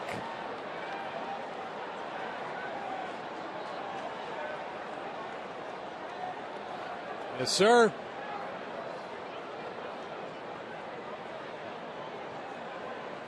A lot of different ways Kane can go here. He can double up, go back hard in, or breaking ball away. He's going with the latter. Ooh, hung it.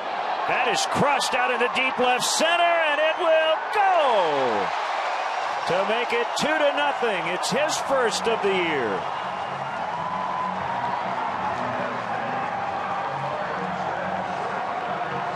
You hang it, he will bang it.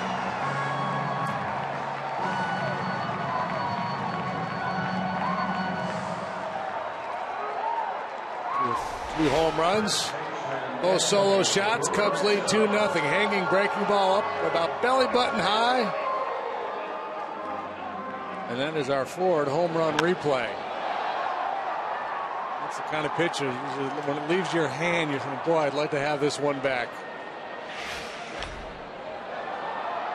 28th of Starlin's career, first since September 25th of last year at Coors Field off Jorge De La Rosa. Couple of solo shots. Cubs lead 2-0.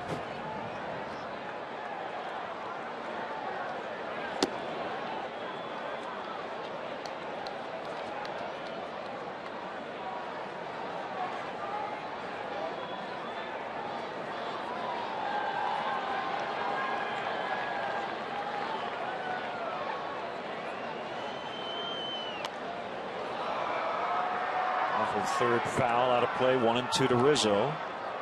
Carlos Carrasco has just been given an 8-game suspension for plunking Kevin Youkilis the other day. Coming back from a 5-game suspension from 2011. He missed last year due to elbow surgery. Well, he's going to have to sit out 8 games.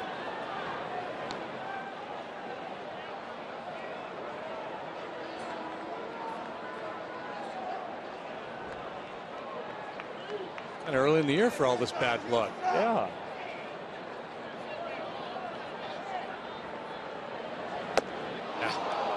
after the really high four-seamer. Tough day for Anthony. That's 5 strikeouts for Kane, 3 against Rizzo. Posey sending that glove at the top of the strike zone, and Kane complies. High heater. You just can't do anything with that pitch.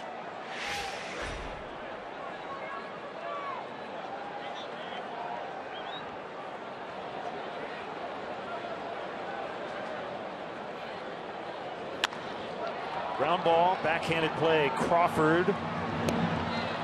And the Cubs done in the 5th. Starlin Castro with a 1-out home run out into left center, creating a souvenir for one of the fans in the bleachers, and the Cubs lead 2-zip.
At Wrigley on Wednesday, April 17th, 7:05 ball game. First 10,000 fans will receive a special Cubs winter hat.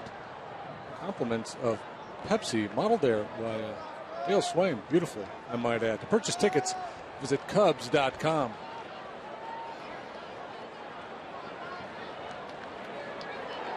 Two to nothing. The Cubs have the lead. You can't be in a bad mood when you're wearing a pom-pom in your hat. That's a good call, yeah. Never hear like pom-pom hat and surly in combination.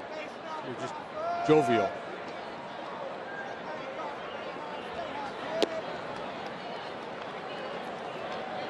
Well, now we get into the big, is it pom-pom or pom-pon? Pom-pon? You ever heard of that? I'm not familiar with that. Never heard of that spelling. Swing and a miss on a changeup. No. Get a lot of Twitter reaction. Which is more proper, pom-pom, both M's, or pom-pon? My guess is they're both acceptable.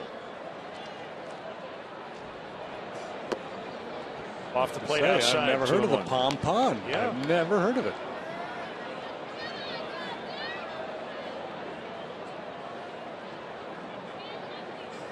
Is that a regional thing? I don't think it is.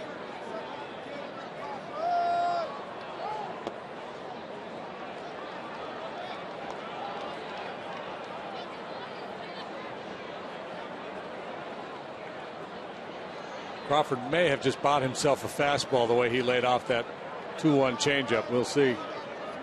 Pitcher on deck, 3-1. Wave and Castillo having a hard time getting together here. Exactly what they want to throw. That's ball away. And there is ball 4, and that is the first walk of the day for Villanueva. Yeah, two schools of thought there for Villanueva. Three actually. He could have just channeled the fastball 3-1, just humped one over the middle of the plate and let him take a big swing at it. He's got a 2-run lead, and at this point, he's probably wishing he had done that now that he walked him, or try to trick him or paint. And he went with trying to paint the outside corner, and just missed.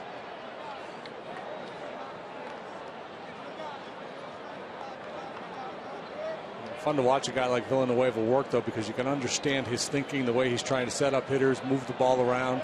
Some pitchers, you just know they're just humping it up there with no real clue as to how to get hitters out, just trusting their stuff. Bunted by Kane, and the play will have to go to first. 1-4.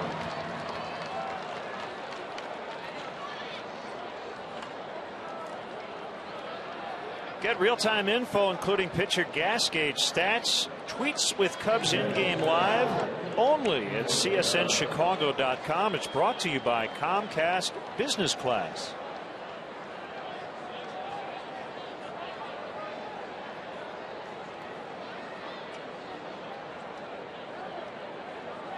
Runner at second with one away, top of the order now.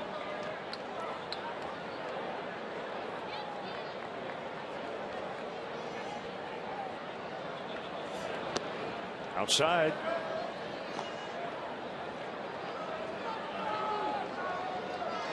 The early reaction on Twitter is pom pom. With 2% of the precincts in and weighing in. But you nailed it.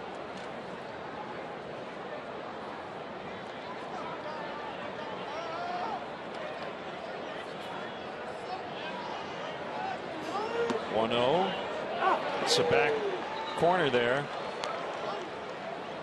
1-1. Slow curveball, and Villanueva may have caught a little break there that time. 66 miles an hour. Saw one at 61 earlier.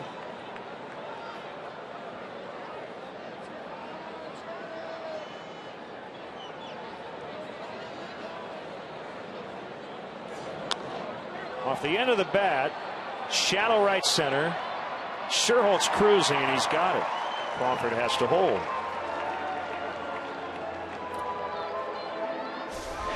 And Pagan, after that slow curve, thought that Villanueva would come back fastball. He did not. He went back to a changeup. It was drifting out away from him, but it's all gone for Pagan. That front side flies open. Everything is out of whack. He's able to make a little contact, but not much. A good quality pitch by Villanueva, who's up against one of the best pitchers in baseball, and he's out pitching him here this afternoon.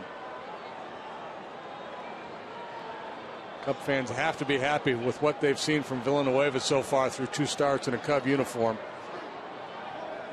I have to say the changeup, when executed the way it has been today by the Cubs starter, that's my favorite pitch. Just to see guys get so off balance on such a slow pitch.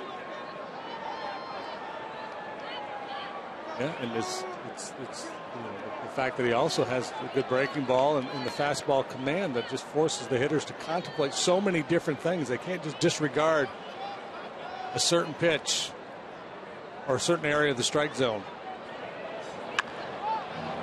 That is caught, I believe, by Clevenger, but no indication. So it'll go 5-3. Might as well throw it if they don't give you the out. That ball was hit hard, but they get Scudero, and the inning is over. 2-0 Cubs.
Race to Wrigley 5K run presented by Atletico is coming up Saturday, May 11th. It starts at Wrigley.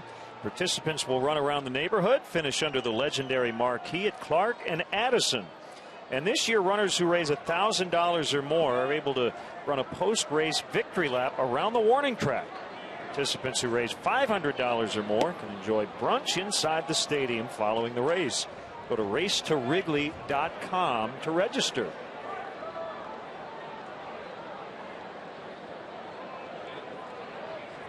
One strike on Scherholtz. 4 hits in the set, including a double in the 4th today.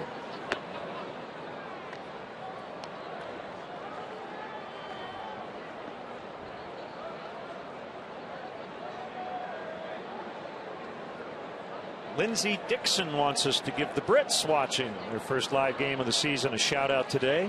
Coming to Wrigley in August. The Brits? The Brits. Then that's their last name, or they're they're British? Yes.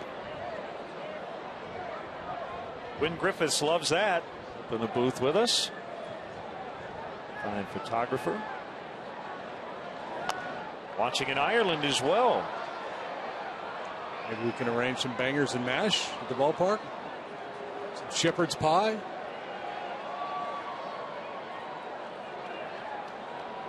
I want to welcome those viewers watching on ESPN UK and Rogers Sportsnet in Toronto. I'm sure there's some Blue Jay fans wishing Carlos Villanueva were still in their rotation. Had a really rough start. Blue Jay fans wishing the guys currently in their rotation would get things pointed in the right direction. They've got some talented pitching up there, but so far it's been a bumpy ride for the Jays. They're in Kansas City tonight.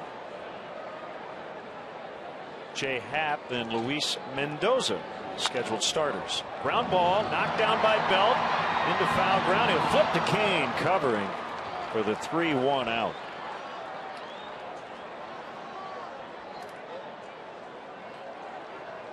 Now the key there for the pitcher is not to give up on that play, not to assume that the first baseman is going to field it cleanly and take it himself. Belt able to knock it down, and then Kane hustling over to cover the bag. The other thing you got to be careful, you're going hard like that to cover. Sometimes the pitcher will actually cross the base before catching the ball. I think he was okay there, but it was close.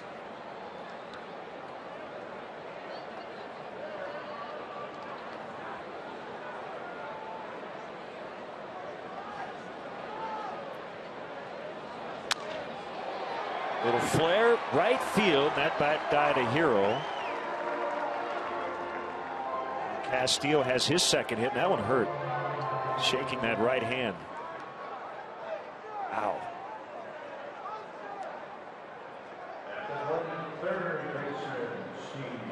Yeah, we talk so much about getting jammed in the cold weather, but the one down off the end of the bat is probably worse.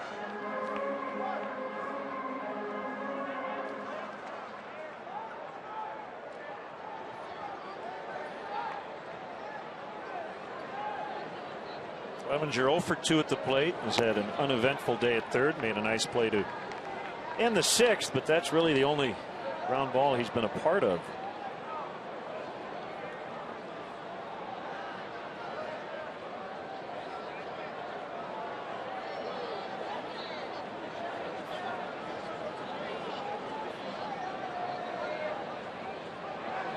One-0 changeup finds the dirt.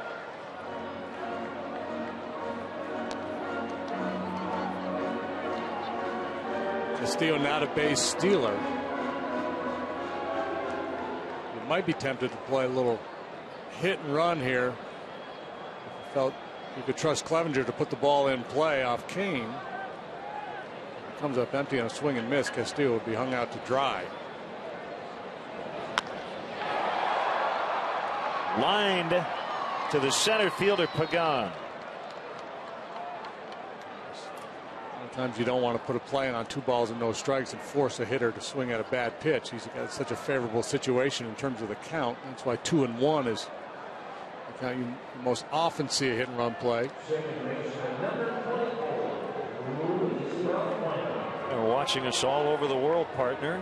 Eric Gravenius checks in from Sweden. Whole family cheering on the Cubs today. or tonight, whatever time it is in Sweden. It's not a little after 3 o'clock in the afternoon. I know that. Hello, Sweden. This is my Larry King impersonation. That's the best I got.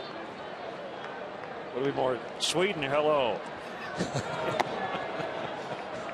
Ball one on Valbuena. Hey, we've got the current cast of Second City. Let Them Eat Chaos is their current show, and they will be conducting the 7th inning stretch. They were having a party up in the lunchroom, so get a little chaotic. Yeah, there you go. I think the intention coming up. Do a wonderful job. I've seen just about every show the last 5 or 6 years. So when they start a show, and maybe this would be something you could ask while they're in here, but how long does a show run for? I will let you ask that question.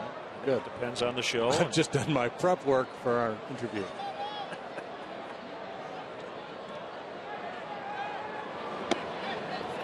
Valbuena again having a nice patient at bat. 2-0 hitters count, but he didn't get a real good pitch to swing at there at 2-0. Spit on that and hope for a better one.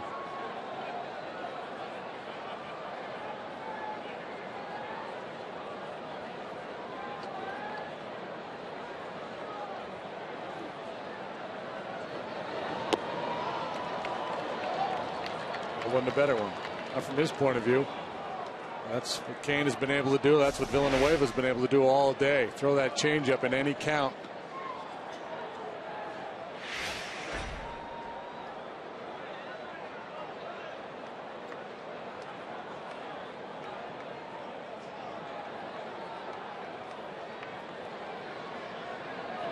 Two slider. Kane wanted it. Didn't get it. It's full 3-2. And Luis hitting just 200 coming into play today with a .333 on base percentage. Not great. Ability to work some walks has paid off for him.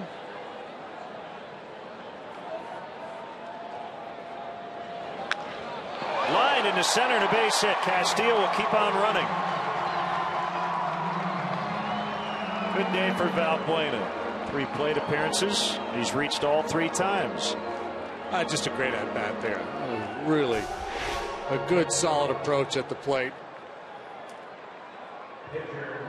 His fastball's out of 3rd and down, and Charlie Brown's Matt Cain there. Almost put him on his backside.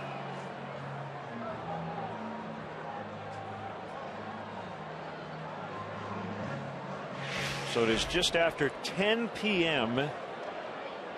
in Sweden. It's 6 a.m. in Australia. Dan Nancaro's watching us there.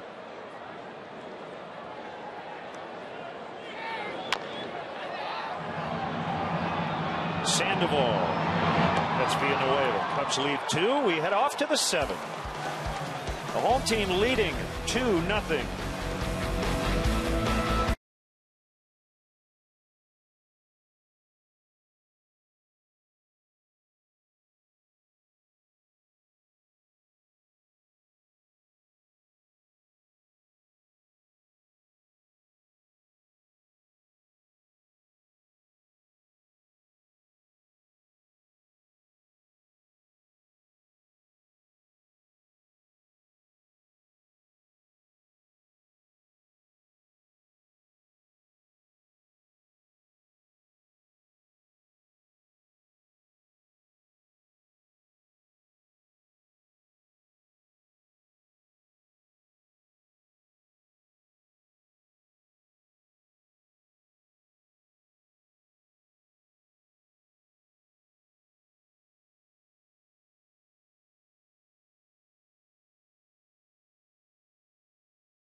Katie Rich from Second City is with Hello. us. Hi. Hi, Len. Let Them Eat Chaos Let Them is Eat now Chaos. playing. Yes, it is. I haven't seen it yet, but I'm going to. You will. Very soon. You're very supportive of us. Absolutely. We appreciate that. Yeah, I'm there probably 4 or 5 times a year. A week. So, JD, ask your question. Can I be on? Can I be on? Ask Katie So, your, yeah, your Let Them Eat question. Chaos. Yes. No, I didn't mean this. Okay, I meant okay, that. okay. So this, how long is this going to run? What's It's the an deal with open it? run. Which means? It's an open run, which means we keep going as long as you guys As keep long as coming. people like it. Yeah. And what's the cutoff? What do you tell them? You show up What's- sometime, there's 10 people there, you think, well, it's time There's to move never on? 10 people there. Never. Never less than 300. I don't get out of bed for less than 300 people. Well, do you know what the record is for the longest run for a I show? think 2 years. I think between Barack and A Hard Place. That was a ran great for one. about 2 years. Yeah. Yeah, that was a good one. Yeah. So we're going to get JD and his wife Lori, You his have to daughters, come. to come to Absolutely. Second City. How old are your daughters? You don't even You're know. gonna put me under that kind of pressure. Busted. They're 24, 22, 18. Okay, Ish. so it'll be appropriate for them. Just making sure. It's thoughtful of you. Yeah, got to. Pablo Sandoval has cued one foul. So you told me this is a dream come true before It we is. went on the air. Why is this a dream come true? My family are lifelong diehard Cubs fans, even though we're Southsiders. Oh, we And- like hearing that. Yeah, we are Southsiders, but we are lifelong Cubs fans, and so to be up here, where Harry Carey almost fell out many days, is really a dream come true. So you have a Twitter handle at the Second City. Yeah. Who actually tweets? I don't know, some guy. We'll find out. I'm Katie Mary Rich. That's my Twitter handle. Okay. If you want to follow So me. you I have a will. fun gig, though, right? You show up every night and you just make people It's a laugh. great gig. It's a great Yeah. gig. You guys aren't doing too bad either, though. Let's be honest. We're pretty fortunate. You're I pretty would- fortunate. I would agree. There's a line out. Sandoval hit it hard right at Steve Clevenger. All right, we're going to bring your colleagues in. My friends? And I would tell you to keep it down, but I think it's impossible to tell this group to keep it down, right? No. They're just There's no way. bursting at the seams. We just have to be ourselves. That's right. Well, have a great time, Katie. Thank you, Len. Great to Thank see you you. so Have fun. We much. look forward to Good to checking meet you. out Meet Let you. Them Thank Eat you. Chaos at Second City. There's Buster Posey.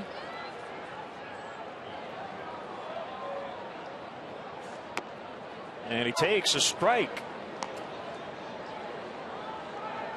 Well, Steve Clevenger getting the start down there at third base for the first time. It's been quiet for him all of a sudden. The last two hitters have hit rockets in his direction. He's made plays on both of them. Most guys would tell you they'd prefer to get a little ground ball early in the game just to settle in, but he sat out there for 5 innings without having to handle anything, and then rocket off the bat of Scudero to end the 6th, and this line drive from the Panda here to start the 7th. Where'd you go, partner? I can't see you. I'm over here amidst the chaos. 0-2 pitch is outside, and Posey held up.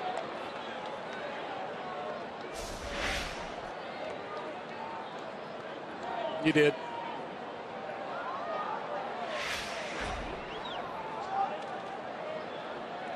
There's the gang getting ready. Getting ready.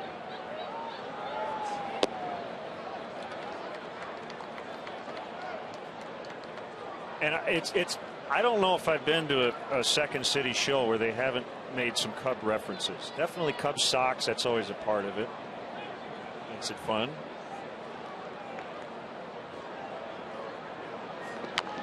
Change up, tap toward third. Clevenger with his toughest play of the day. 2 outs. Posey still hitless in the series. Couple of ground balls to short for Posey prior to this swing of the bat. He rolls over on another good changeup from Villanueva, able to throw that ball to his glove side down and away. Very effective pitch, and Clevenger making his 3rd consecutive play.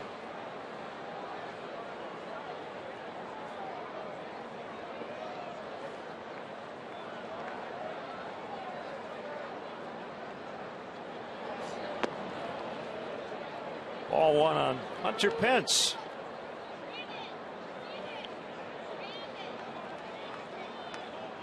That changeup there was a little dangerous. Drifted back to the inside part of the plate. So it could be problematic for you.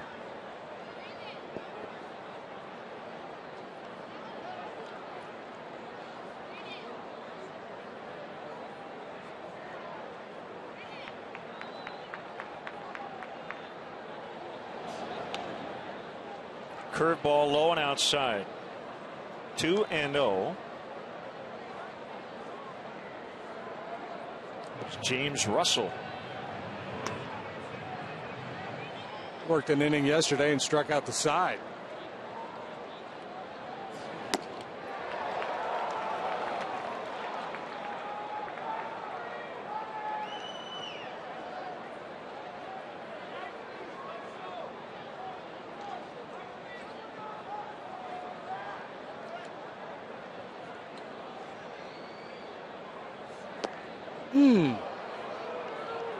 Good try. Maybe just a little bit down. That pitch appeared to be on the plate, maybe low. And then again, maybe not. Crosses the plate. Pretty good. 3-1 on Pence.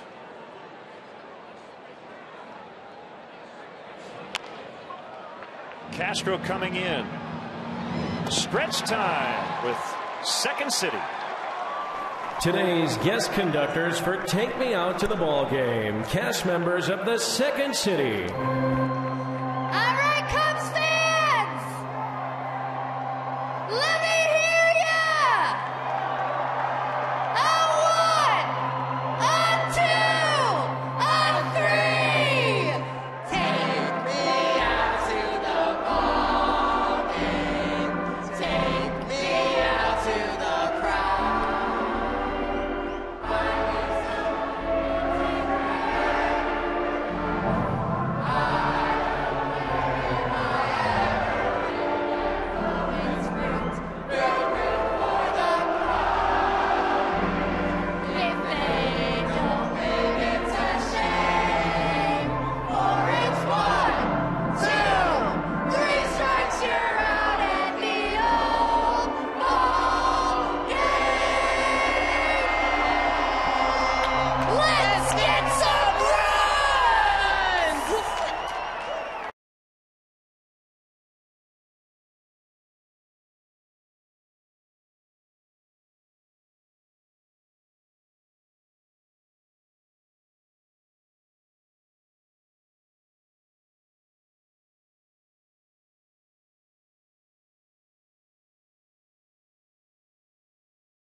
Speed action.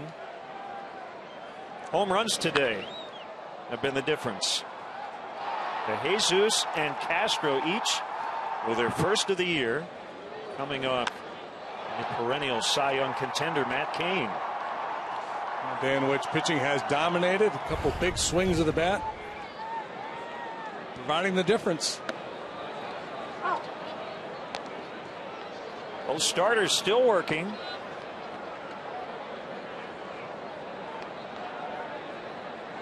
Although Kyuji Fujikawa has just started to play catch out in the Cubs bullpen.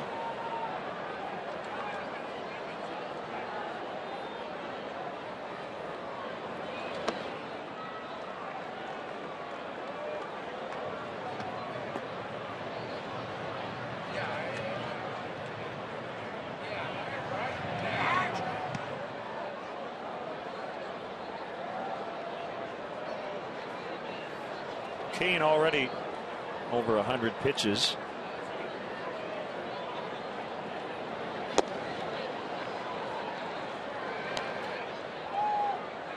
You like changeups? This has been your day. Yeah.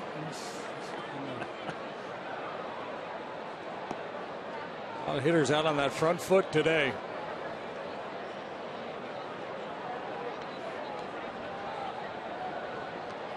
big pitch for Kane in his perfect game against the Astros.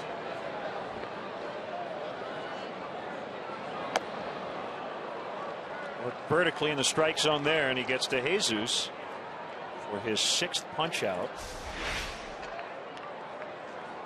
Change up down, heater up. Change speeds, change eye levels.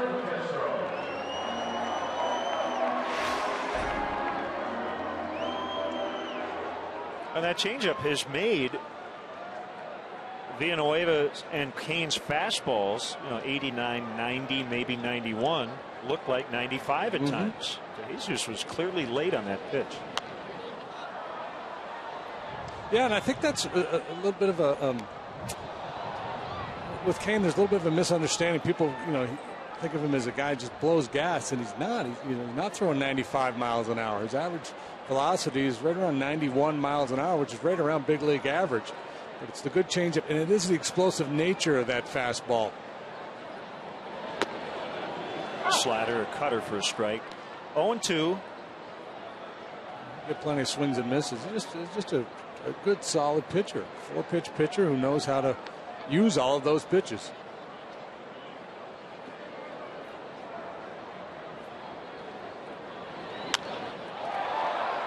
Jerked in the left. Blanco will leave his feet and make the grab. He robs Castro of a hit.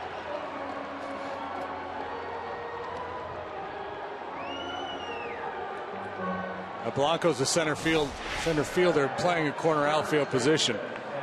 He can really go get him. Here's the catch to rob the base hit from Castro. And now let's take a look back at that perfect game back in June against the Astros of last season.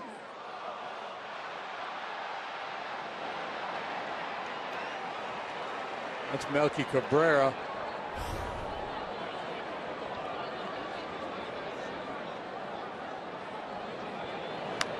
Rizzo fouls back. And this is the Blanco catch. Yeah, there's the Blanco catch. That was unbelievable. One of the best catches of the year. When you consider the circumstances, it makes it even that much more special.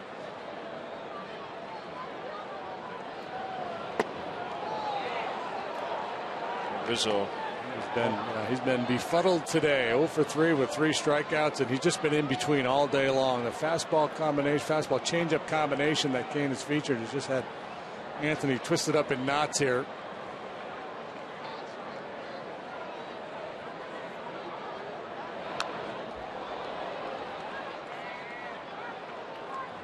The 2 strikes, trying to take a little quieter approach. Not as much bat waggle that time. A little quieter with the lower body, just trying to hit a solid line drive somewhere. Be willing to take your medicine, change your approach a little bit when you're struggling and you're down in the count.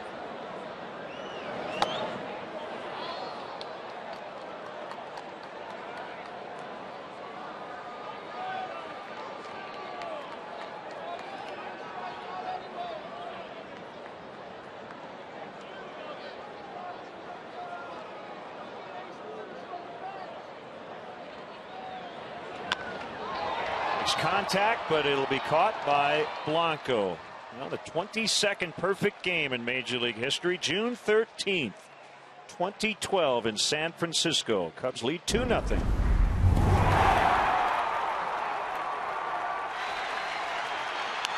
On the ground, Arias from deep third, got him! And that's a perfect game. And the Giants mobbing Matt Cain on the pitcher's mound.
guests in a private suite at Wrigley Field. The Nuveen Investment Suites can accommodate anywhere from 15 to 55 guests. They include food, all-you-can-drink beverages, and parking. To book your premier experience at the ballpark, visit Cubs.com/suites or call 773-404-4200. Underway in the 8th as Brandon Belt rolls foul. A couple of quick changes as the Cubs try to improve their defense. Valbuena goes from second to third to replace Steve Clevenger, and Alberto Gonzalez spells Valbuena at second. Carlos Villanueva's outpitched Matt Cain to this point.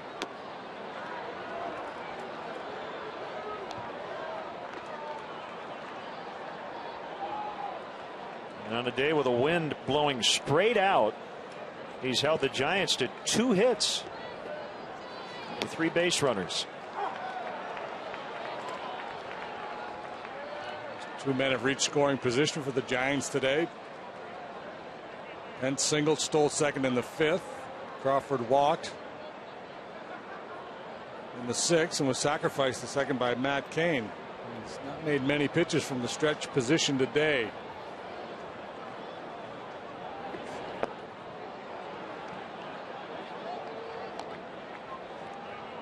Camp and Russell just in case here in the 8th.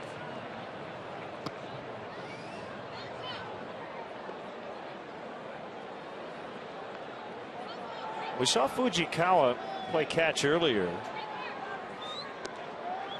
Yeah, it might just be that that's his routine. Yeah, I think it is. You know, like bench players who might be called upon to pinch hit, like to go up into the clubhouse and stretch their legs, take some swings in the middle innings of a game. I think Fujikawa likes to, for lack of a better term, pre-warm up. You know, toss it around a little bit.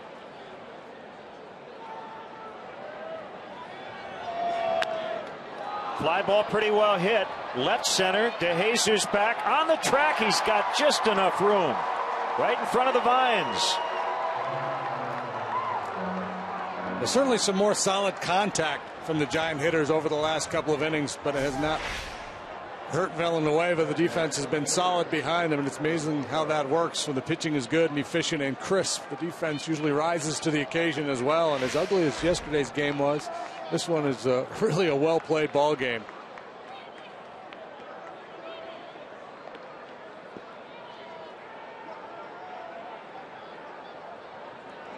Blanco 0-for-2. Imagine Cain has done no matter what. Now his spot due up 4th in this inning. So that 9 spot would only come up if the Giants get a runner on. But he threw 113 pitches in 7 innings. So I would imagine either way, we've seen the last of him today. And he was good. But right now he's trailing. Yeah, real good. George Cantos. I think he feels like he probably got ambushed by DeJesus. It wasn't a terrible pitch that David hit. The hanger that Castro hit was a bad pitch. On the corner.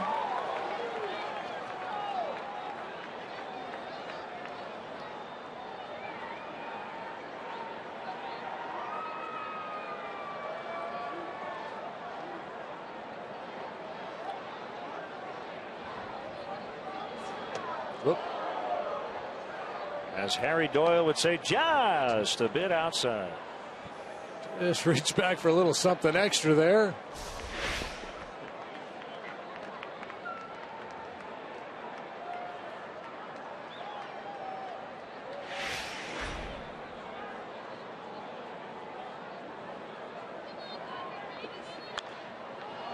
Base hit on the right.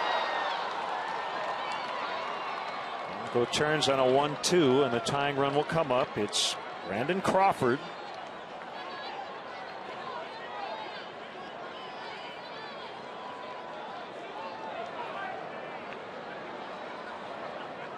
Dale Swain bounces out of the Cub dugout.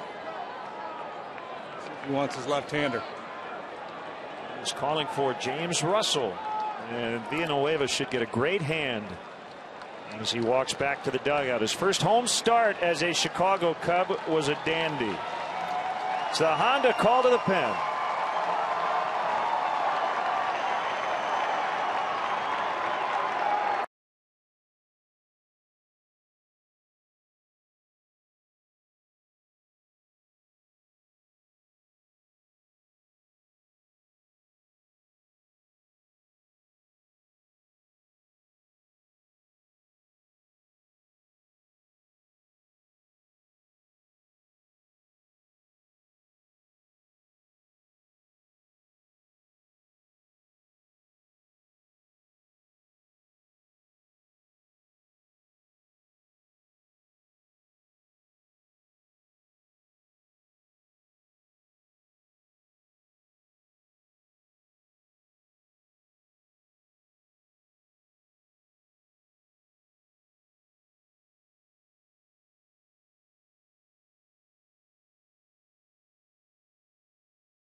It's a Honda call to the pen.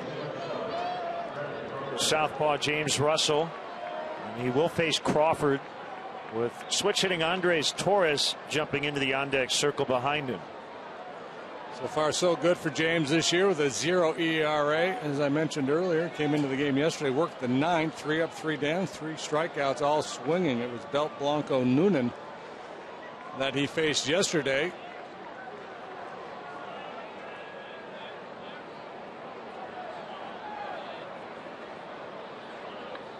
He will check on Blanco.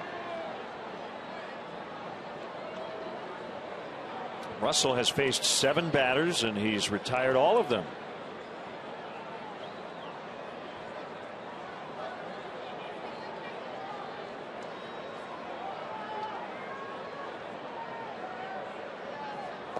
He's been so good, his FIP, fielding independent pitching, number is -0.17. So that would be like having an ERA of -2. He's better than a scratch golfer. Right.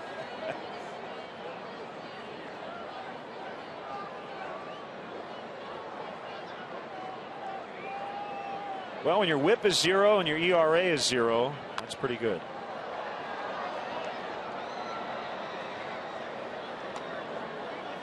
A lot of sliders. You see that 79 to 81 miles an hour. He does a nice job of getting on top of the slider and has good depth to it. Good downward break as well as lateral.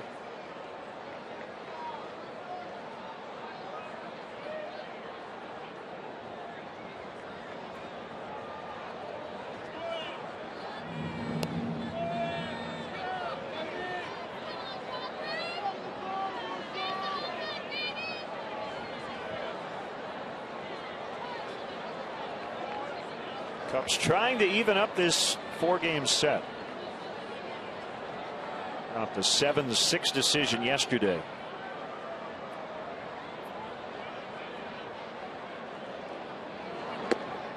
Oh man, that's a good pitch. Just outside. They're thinking about that breaking ball, and you throw that fastball to the outside corner.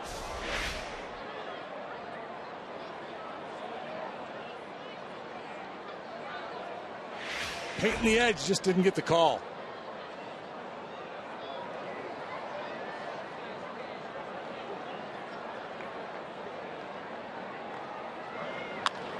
Ground ball is going to squeak through. And it'll send Blanco around to the third. So Russell allowing his first hit of the year. And the Giants, for the first time today, have 2 on.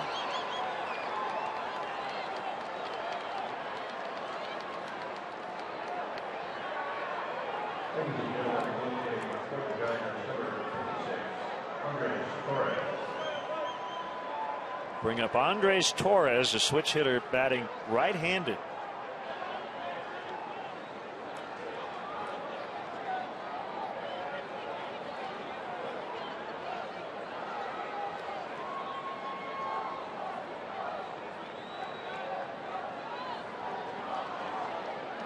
Back with the Giants after a season with the Mets. He was traded for Angel Pagan. Now they're teammates. He won a World Series with the Giants in 2010. And if it looks like he swings a big bat, it's because he does.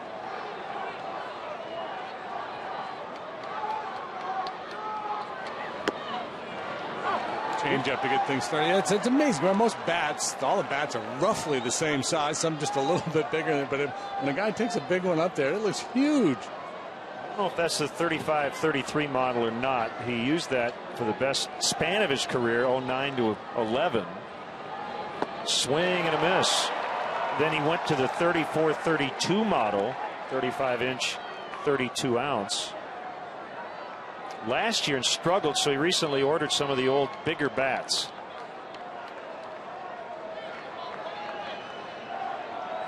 Russell's 0-2. 1-2.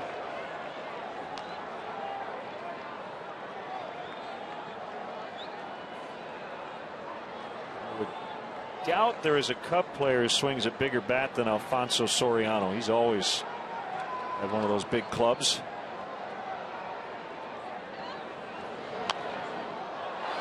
Fouled out of play. What did you swing? Well, I'll tell you, I used a, I don't remember what I used. I just thought it was Whatever kind of was ironic available? when they let me make a bat order. I said, really? I'll just use whatever you guys got laying around. No, you can order some bats. I said, really? So I pretended to care. Going to go inside again on the 1-2.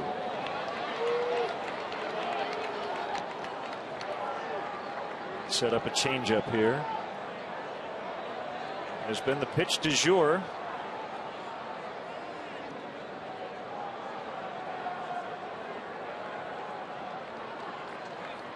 Yep. And keep it down.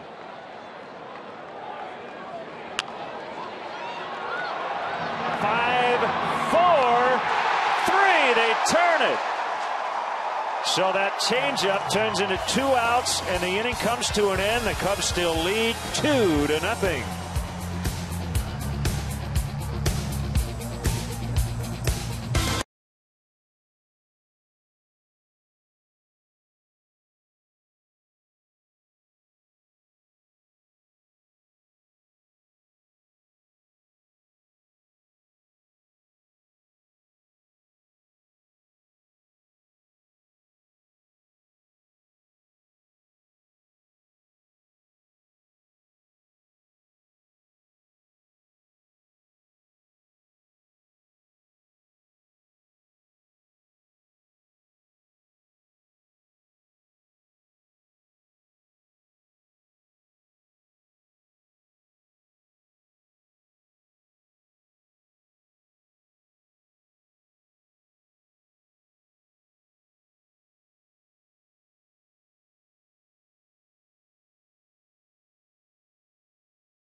MLB.com at bat is the #1 source for live baseball everywhere you go. Available for iPhone, iPad, Android, and BlackBerry 10. At Bat delivers Cubs baseball with live audio, pitch tracking, stats, news, highlights, and more. Text at bat to 31826. Or visit Cubs.com for details. Chicago area native and a product of Northwestern, George Contos. An under the radar acquisition from the Yankees last year in April and became a big part of their World Series champion bullpen. Pitched 44 times for the Giants last year, effectively 2-1, low ERA, better than a strikeout per inning. Big double play ball for the Cubs to get out of the top of this inning.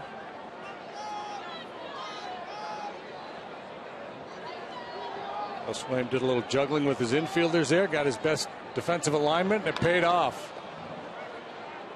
Clevenger was up to the task, the plays he had to make. Feel more comfortable with what he had going there last inning with Valbuena over at third and Gonzalez at second, and that's the tandem that paired up to turn that double play. It's a good day for the manager, right? When you do that, the decision pays off like that.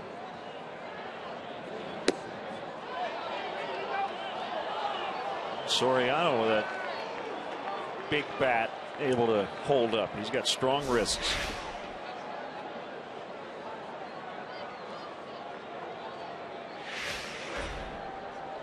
And that's why he can pull that outside pitch too.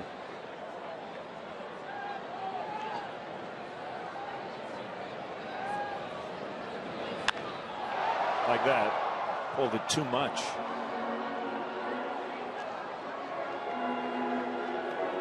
Contos attended Niles West High School. He's from Lincolnwood. Later went to Northwestern. 5th round pick of the Yanks in 06.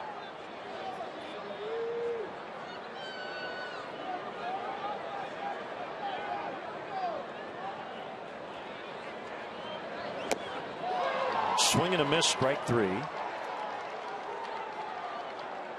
Tuesday, learn what it's like to come up the Cubs way with the Foundation Kane County Cougars. The new web series exclusively on CSNChicago.com takes you inside the Cubs single A affiliate. See the first step on the road to Wrigley in the premiere webisode Tuesday on CSNChicago.com.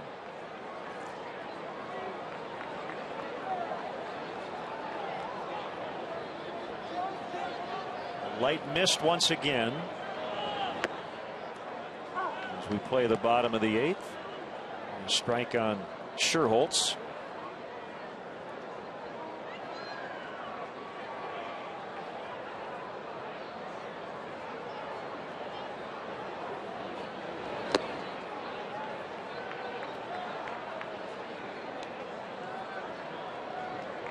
Well, Giants have top of the order coming up in the 9th.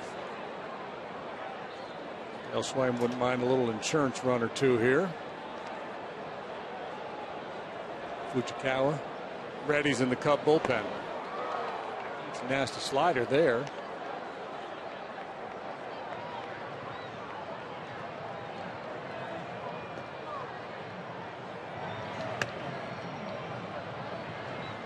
can tell the weather's getting a little warmer. Lester Strode down there, he's not wearing that full-length parka anymore. We don't need to give you the weather report. We just get shots of Lester every day with what he's wearing, and then you know.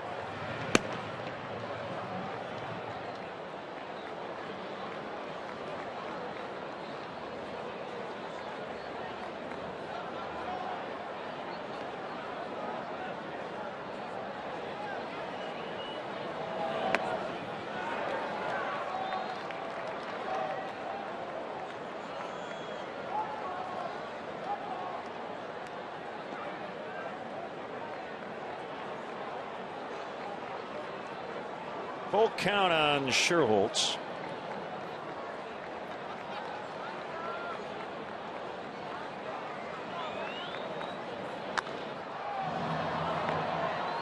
Fly ball for Pence.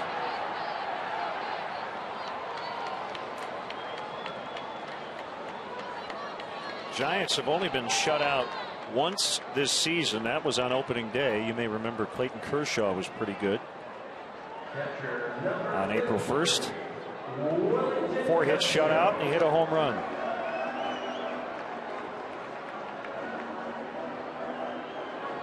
That was a game started by Matt Cain as well. He didn't give up a run in 6 innings that day. Got a no decision. Contos took the loss.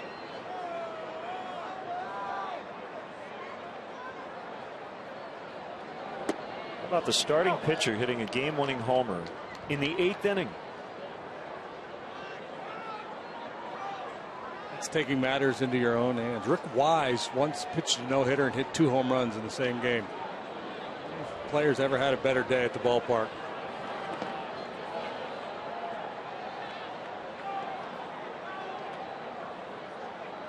Aptly nicknamed the Owl Man, Rick Wise.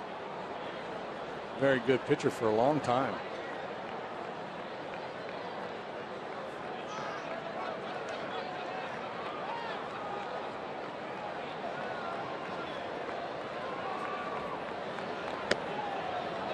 Sinker comes right back over the outside edge. It's 1-2.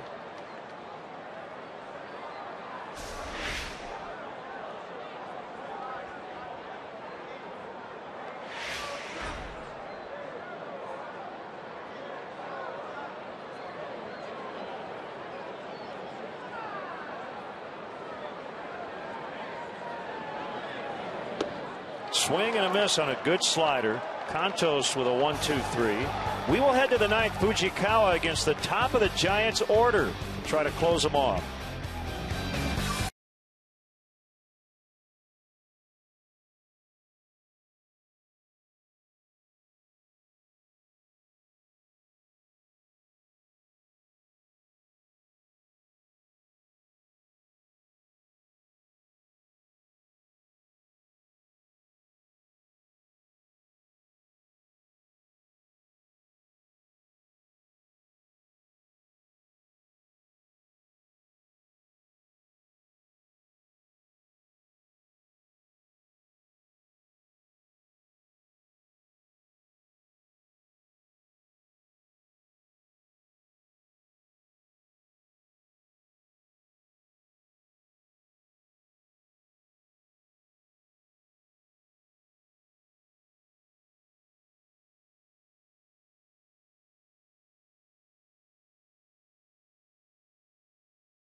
Giovanni Soto and the Texas Rangers will pay a visit to the north side. Our coverage begins at 6:30 with Sportsnet Central. Don't miss. Cubs and Rangers Tuesday night at 7 on Comcast Sportsnet. Also check out the Audi Legends suite on the Nuveen Investment Suite level. Watch the game with a former Cub and listen to classic stories about life as a Cub with a luxury food and beverage package and a unique gift for each guest. The Audi Legends Suite is the most exclusive way to watch a Cubs game. For more info, visit Cubs.com/suites. Closer time. It's Kyuji Fujikawa facing the Giants for the first time. Kyuji settling in now as the closer. He's 2 for 2 in those situations. During the 3rd innings, 5 hits. He's got Pagan, Scudero, Sandoval, and should anyone reach Buster Posey. So he's up against it here, but he's got that 2-run cushion. Four-seam fastball, split finger pitch, his primary weapons.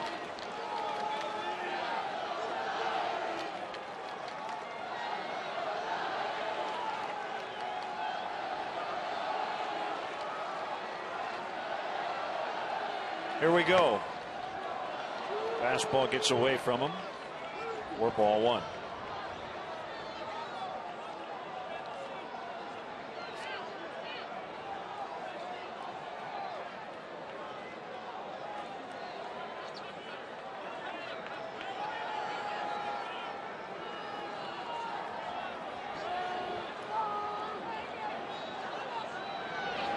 Look. 2 bad ones.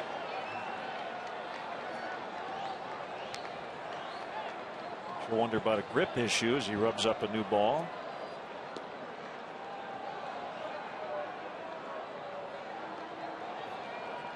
That's what he does with that right arm. He gets him in set position. He should lift it here. No, he didn't. Well, he does that. A riser misses. 3-0.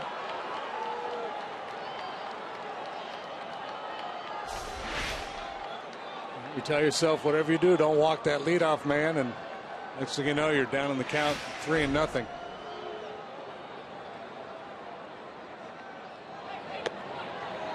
That'll get him locked in. 3-1.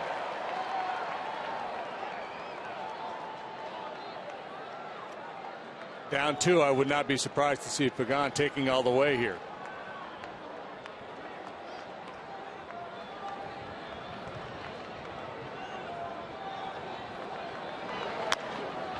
He swings away and lifts it down the left field line. Soriano is there to make the catch. Big first out, especially after that 3-0 start. I'm a little bit surprised Pagan swung there on 3-1 down 2. He swung at a strike. Can't fault him there, but 3-1 fastball, and he was late on it.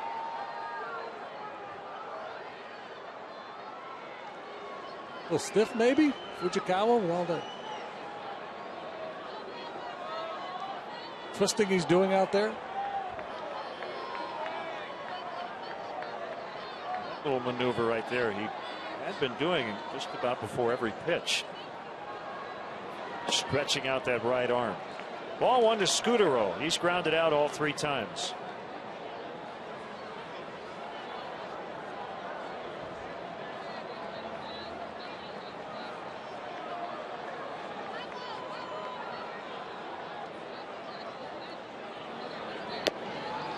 Right down Main Street, 1-1.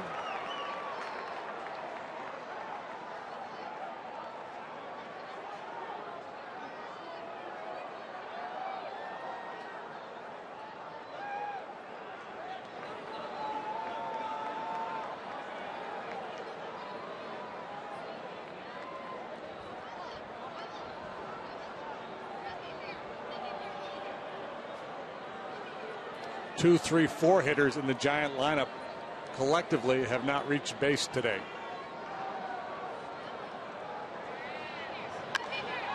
Until now. Scudero will reach at least second. Not take any chances. Down 2, and that'll bring up Sandoval. First extra base hit for the Giants. Trying to go down and away with a fastball. You see it drift back to the inner third of the plate. A good short stroke by Scudero, and that's why he's been so tough to strike out over the years. Doesn't overswing. Solid line drive hitter, and now the Giants with a couple of chances to tie this ball game with their best home run hitters due up. Sandoval first, and then Posey.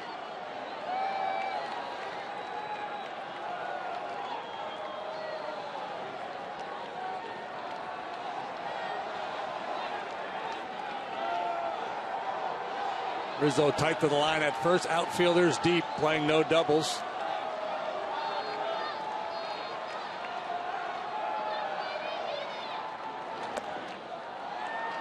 Four-seamer is high.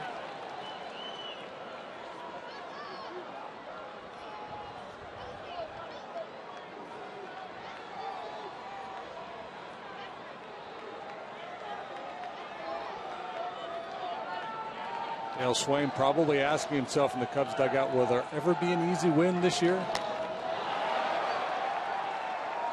We've had one yet.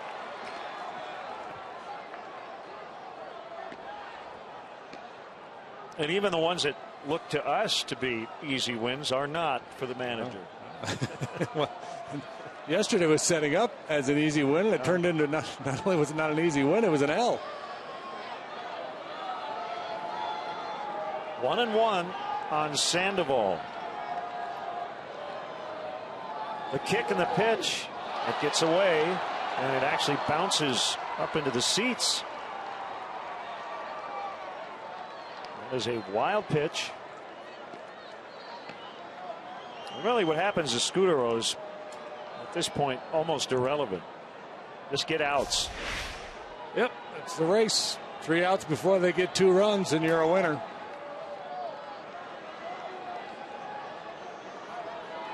Because Sandoval handles so many different kinds of pitches in so many locations, he has a tendency to take you out of your game.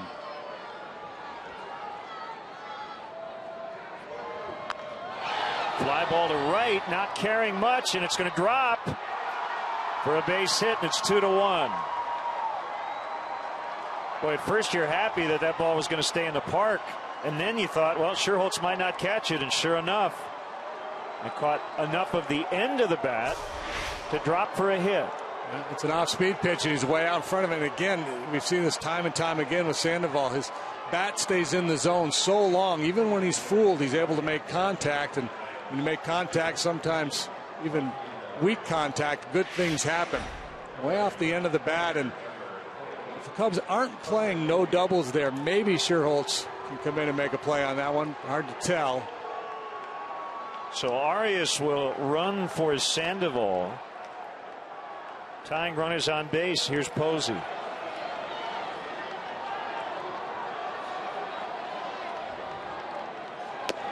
Fastball strike.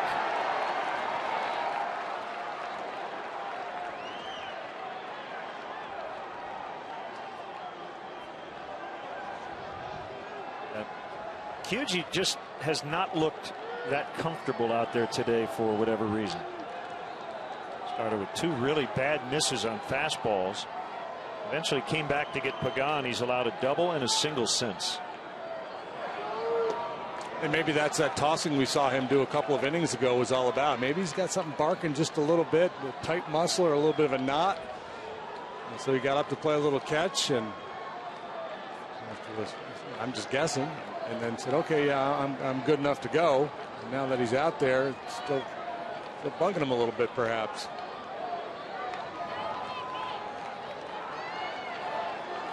One and one on Posey. The pitch gets low, and a splitter. 2-1. He knows as well as anybody, having closed for such a long time in Japan, he doesn't have much more time to get comfortable. He's just got to figure out a way to get through it. I always remember John Smoltz, when he became a closer, said, if I don't have a pitch as a closer, I just have to scrap it. As a starter, I had all kinds of time to get it back. 2-2.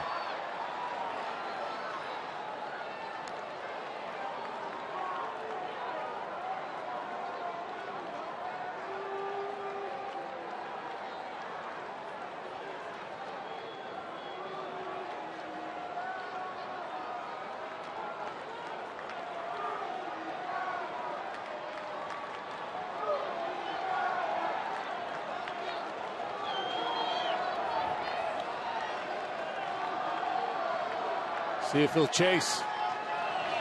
Oh, it hit him. So that will put the tying run in scoring position. I haven't seen Fujikawa, even going back to spring training, struggle with his command like he has today. Right, and that's the key here. He's just trying to elevate a fastball. He elevates it, but it rides way up and in and drills Posey.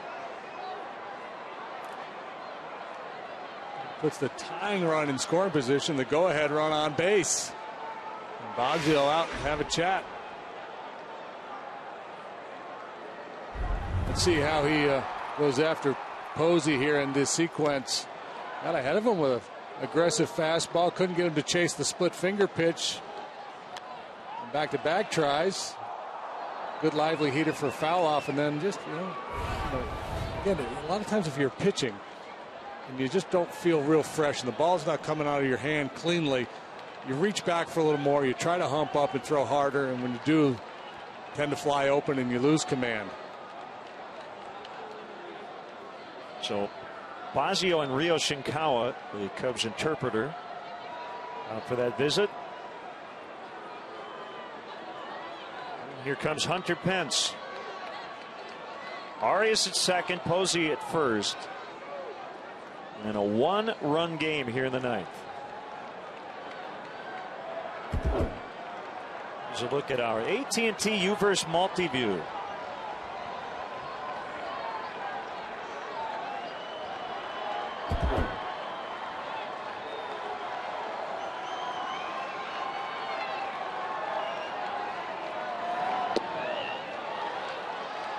Splitter low.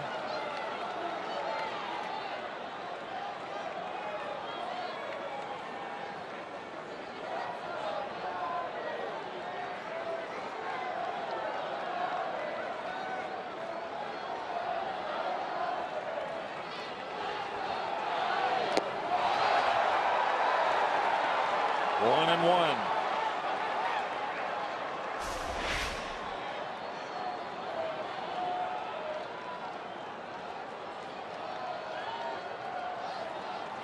Might be the best pitch he's thrown this inning. It's a potential double play pitch there with Pence up there and get him to roll over. And ball down and away. Another splitter, this time in the dirt. Couldn't get Pence to fish.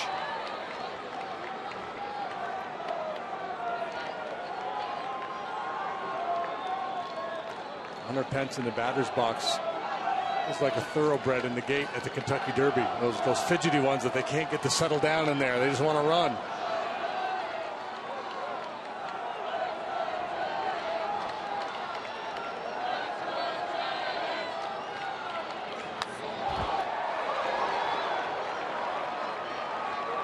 Might set up another splitter. I don't know how you look at this inning, but I think it started with the fact that he wasn't able to locate his fastball. It always starts with a heater, doesn't it? Yeah, you can't locate that. Well, it's much easier to lay off those other ones. I mean, you got a guy in Hunter Pence who will chase that splitter or an off-speed pitch off the plate if you're throwing strikes with your fastball, because now he's got to be ready to hit that fastball and he's got to get started. Chokes up on that bat. And here comes the 2-2 on the ground. They will try to turn it to end it. Gonzalez to Rizzo, safe. They only get one.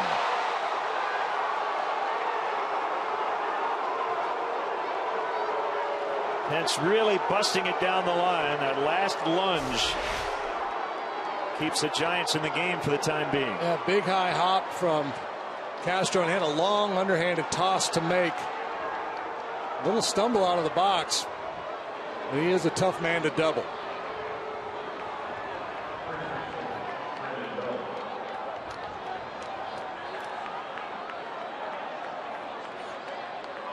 Good call. It was close. Brandon Belt, first and third. Now Castillo becomes really important behind the plate with that splitter. Let one get by you. Yeah, interesting decision here too for the Cubs, how they defend a potential attempted stolen base by Pence with the tying run on third base. Do you throw through? If you don't, you concede second base to the potential winning run.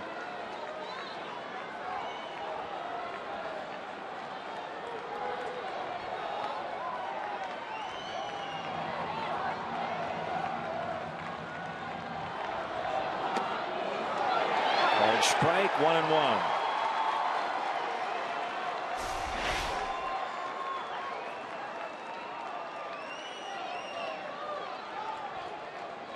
Castillo kind of stabbed at it, but they still got the call. And in Wellington's defense, it's been one of those days where Fujikawa's been all over the place. This will be his 25th offering of the inning. Inside. 2-1.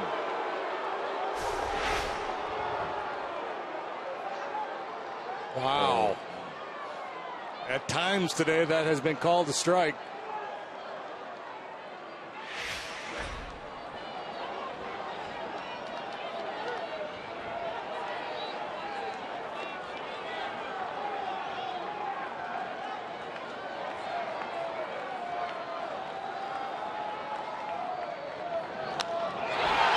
Giants are going to at least tie it. Arias is in. Tim Flannery's going to send Pence. Gonzalez's relay throw. Safe. Tim Flannery always aggressive at third, and it pays off big time here. And the Giants now lead 3-2.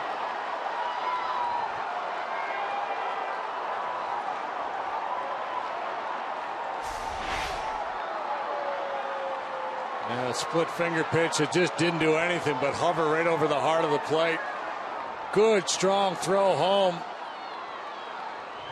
by Gonzalez on the relay, but Pence chugging down the line along with Tim Flannery. Just does beat that relay.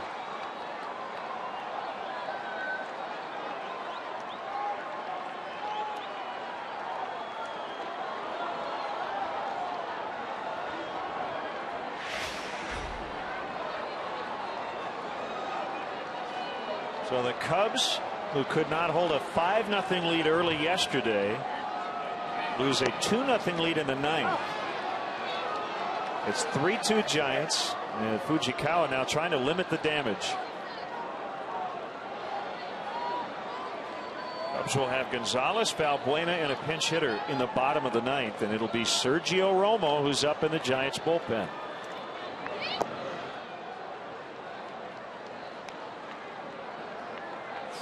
Wow. Cubs already on their second closer of the season. Big time struggle for Fujikawa.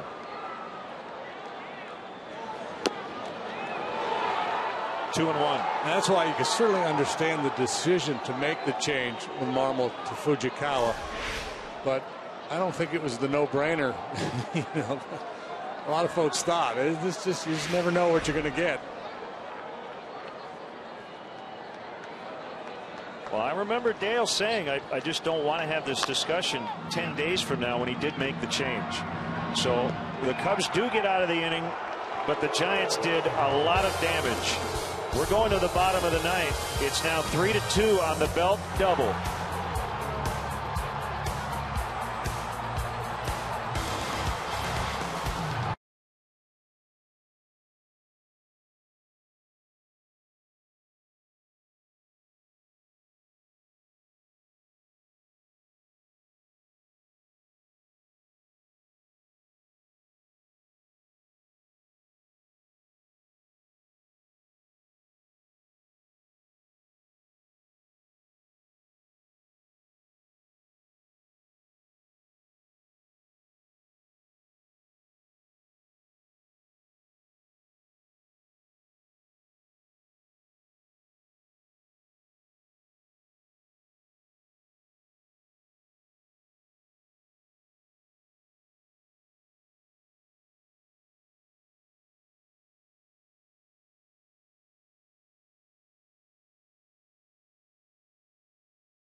I'm 120, but make sure you get here early. The first 5,000 children ages 13 and younger get Cubs wristbands compliments of Chicago athletic clubs. Also at the conclusion of the game, the first 1,000 children 13 and younger, maybe two broadcasters, will have the opportunity to run the bases. or one may walk. To purchase tickets, visit Cubs.com. Arias stays in and plays third after running for Sandoval. And here's Sergio Romo. He got the save yesterday. He's got 6 saves already. 6 tries, 6 innings. He's punched out 10. He hasn't walked anybody. That's not news. That's who he is as a pitcher. His strikeout to walk ratio is crazy good. Deoner Navarro will hit for Gonzalez.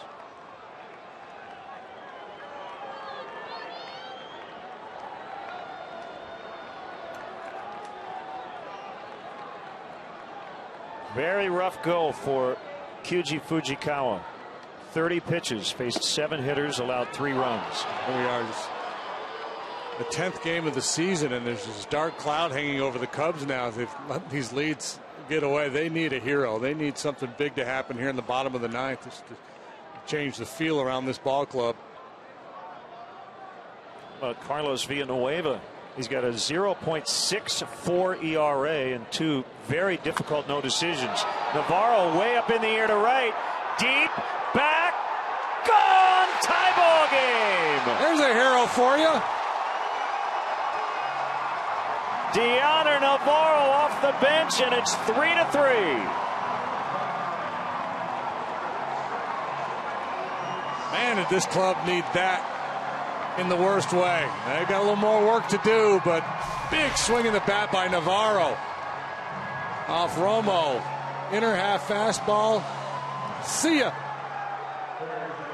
Big high finish, and our Ford home run replay. Shows you Navarro tying this ball game with 1 swing of the bat. How much fun is that? Heads up, Len. No ball right below our broadcast booth.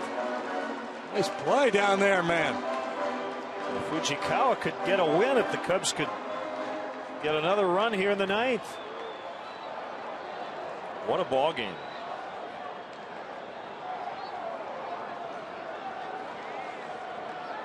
Buena's had good at-bats all day. Walked. Got ahead of the count, then was intentionally walking. Solid line drive single. All 3 Cubs runs coming on solo homers by guys who had no homers coming in. To Jesus, Castro, and Navarro. That is going to send the researchers scurrying to find out the last time that happened.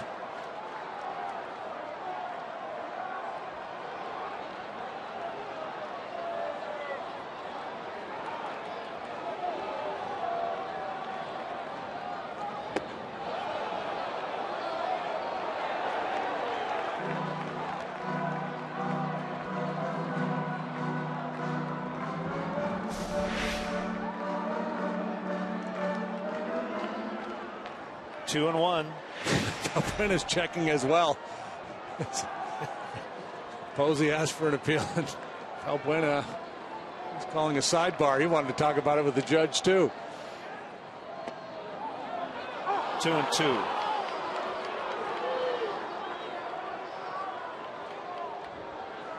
Romo is one of those guys.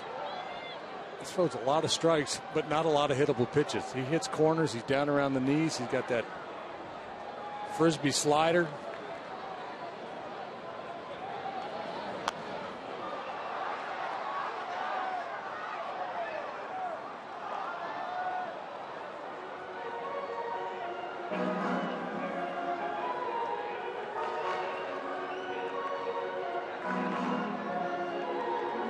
First career pinch home run for Deoner Navarro.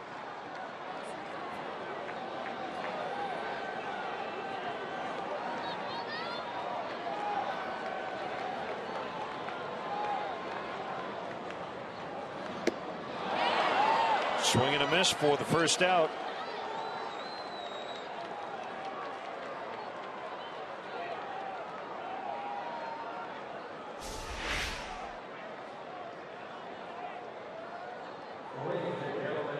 Bring up Brent Lillibridge pinch hitting. Fujikawa.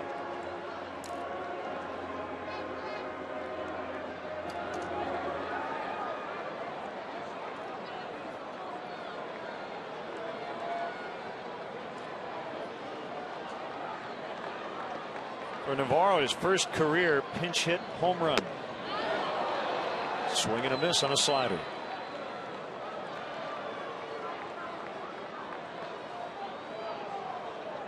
It's a good day's work, the honor.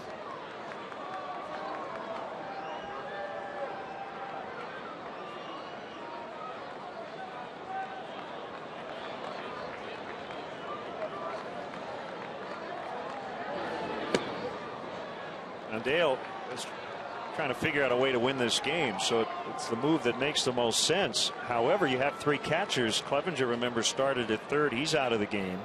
Navarro just pinch hit.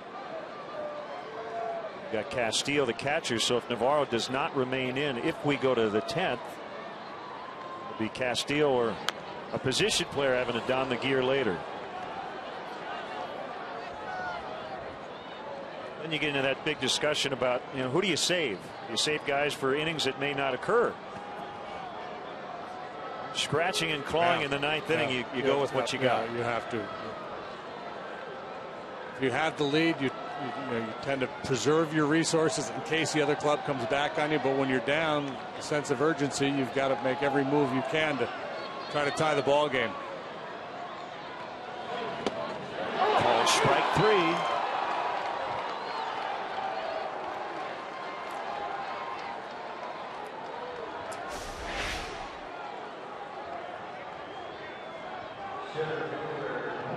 Such good feel for that slider. You can tighten it up a little bit, keep it in the zone. He can start it on the plate, have it slide well off the plate.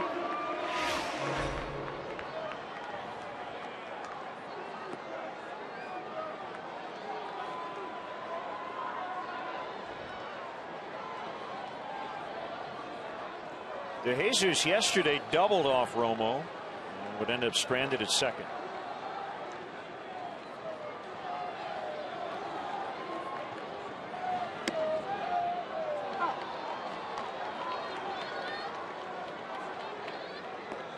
The look of a guy who's thinking, I may have just seen the best pitch I'm going to see in this at bat. You're thinking slider, and Romo double crossed him with a fastball.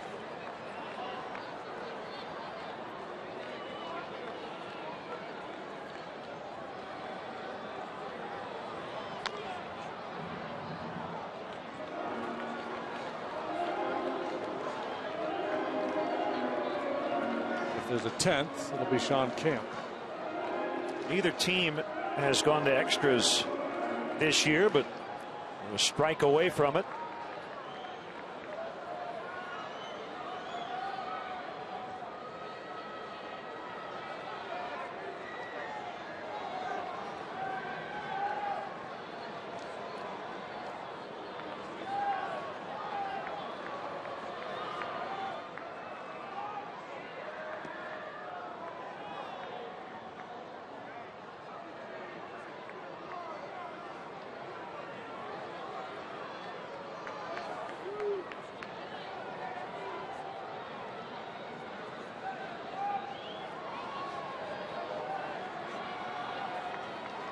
Here it is, low and outside.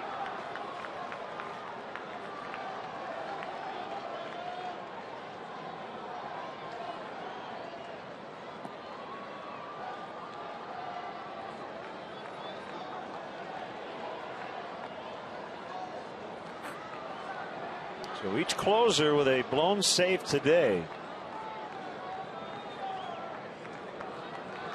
Romo had been 6 for 6. Center field, Pagan can't get it. He overslides it, and De Jesus is on with what should be a single. Third hit of the day for David.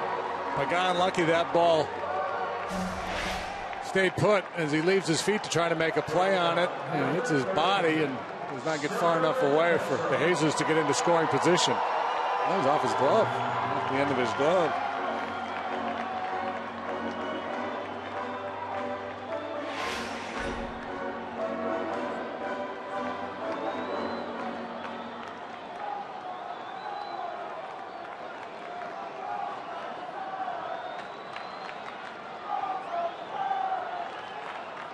Winning run is on base.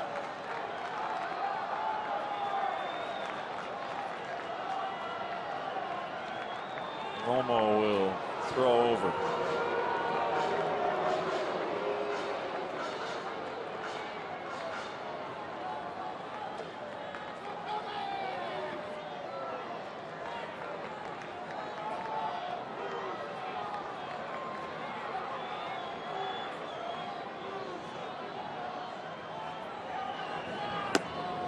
It's a pitch Starlin could not lay off yesterday in the ninth against Romo.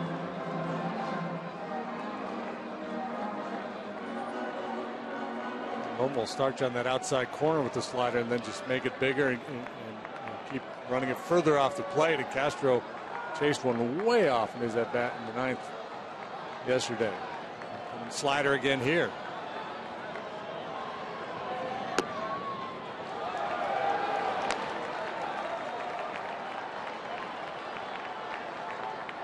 Cubs gave up the lead. Giants got 3 in the top of this inning. Pinch hitter Deoner Navarro with his first career pinch hit home run led off the inning to make it 3-3.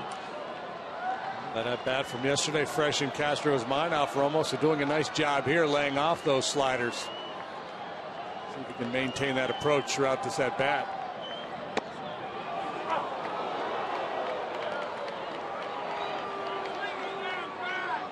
The only way he's going to get one over Blanco's head and left is to hit it in the seats. Very, very deep.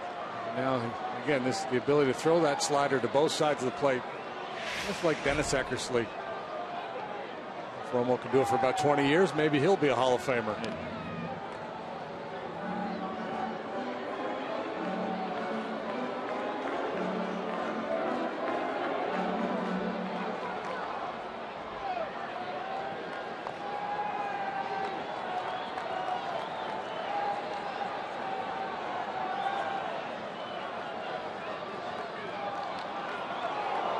Seagulls out there coming in for their post-game spread. They're going to have to wait a little while, maybe.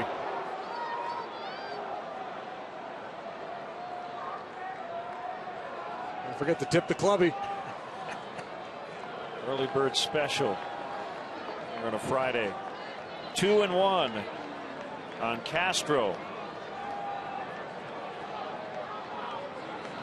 Fly ball into center. Pagan tracking. Looks back. Can't make the catch. Cubs are going to win it. DeJesus around third. Cubs win. Cubs win. Let the scrum begin. Boy, did this team ever need this win after letting the lead get away yesterday. Again here this afternoon, they needed a hero, and they had more than one. Navarro, DeJesus, and now Castro combine here in the bottom of the ninth to pull off a big-time, much-needed early season win. He thought he got enough to get it out of here. He did not, but he didn't have to. Pagan pinned up against the wall. Here comes DeJesus. Party on.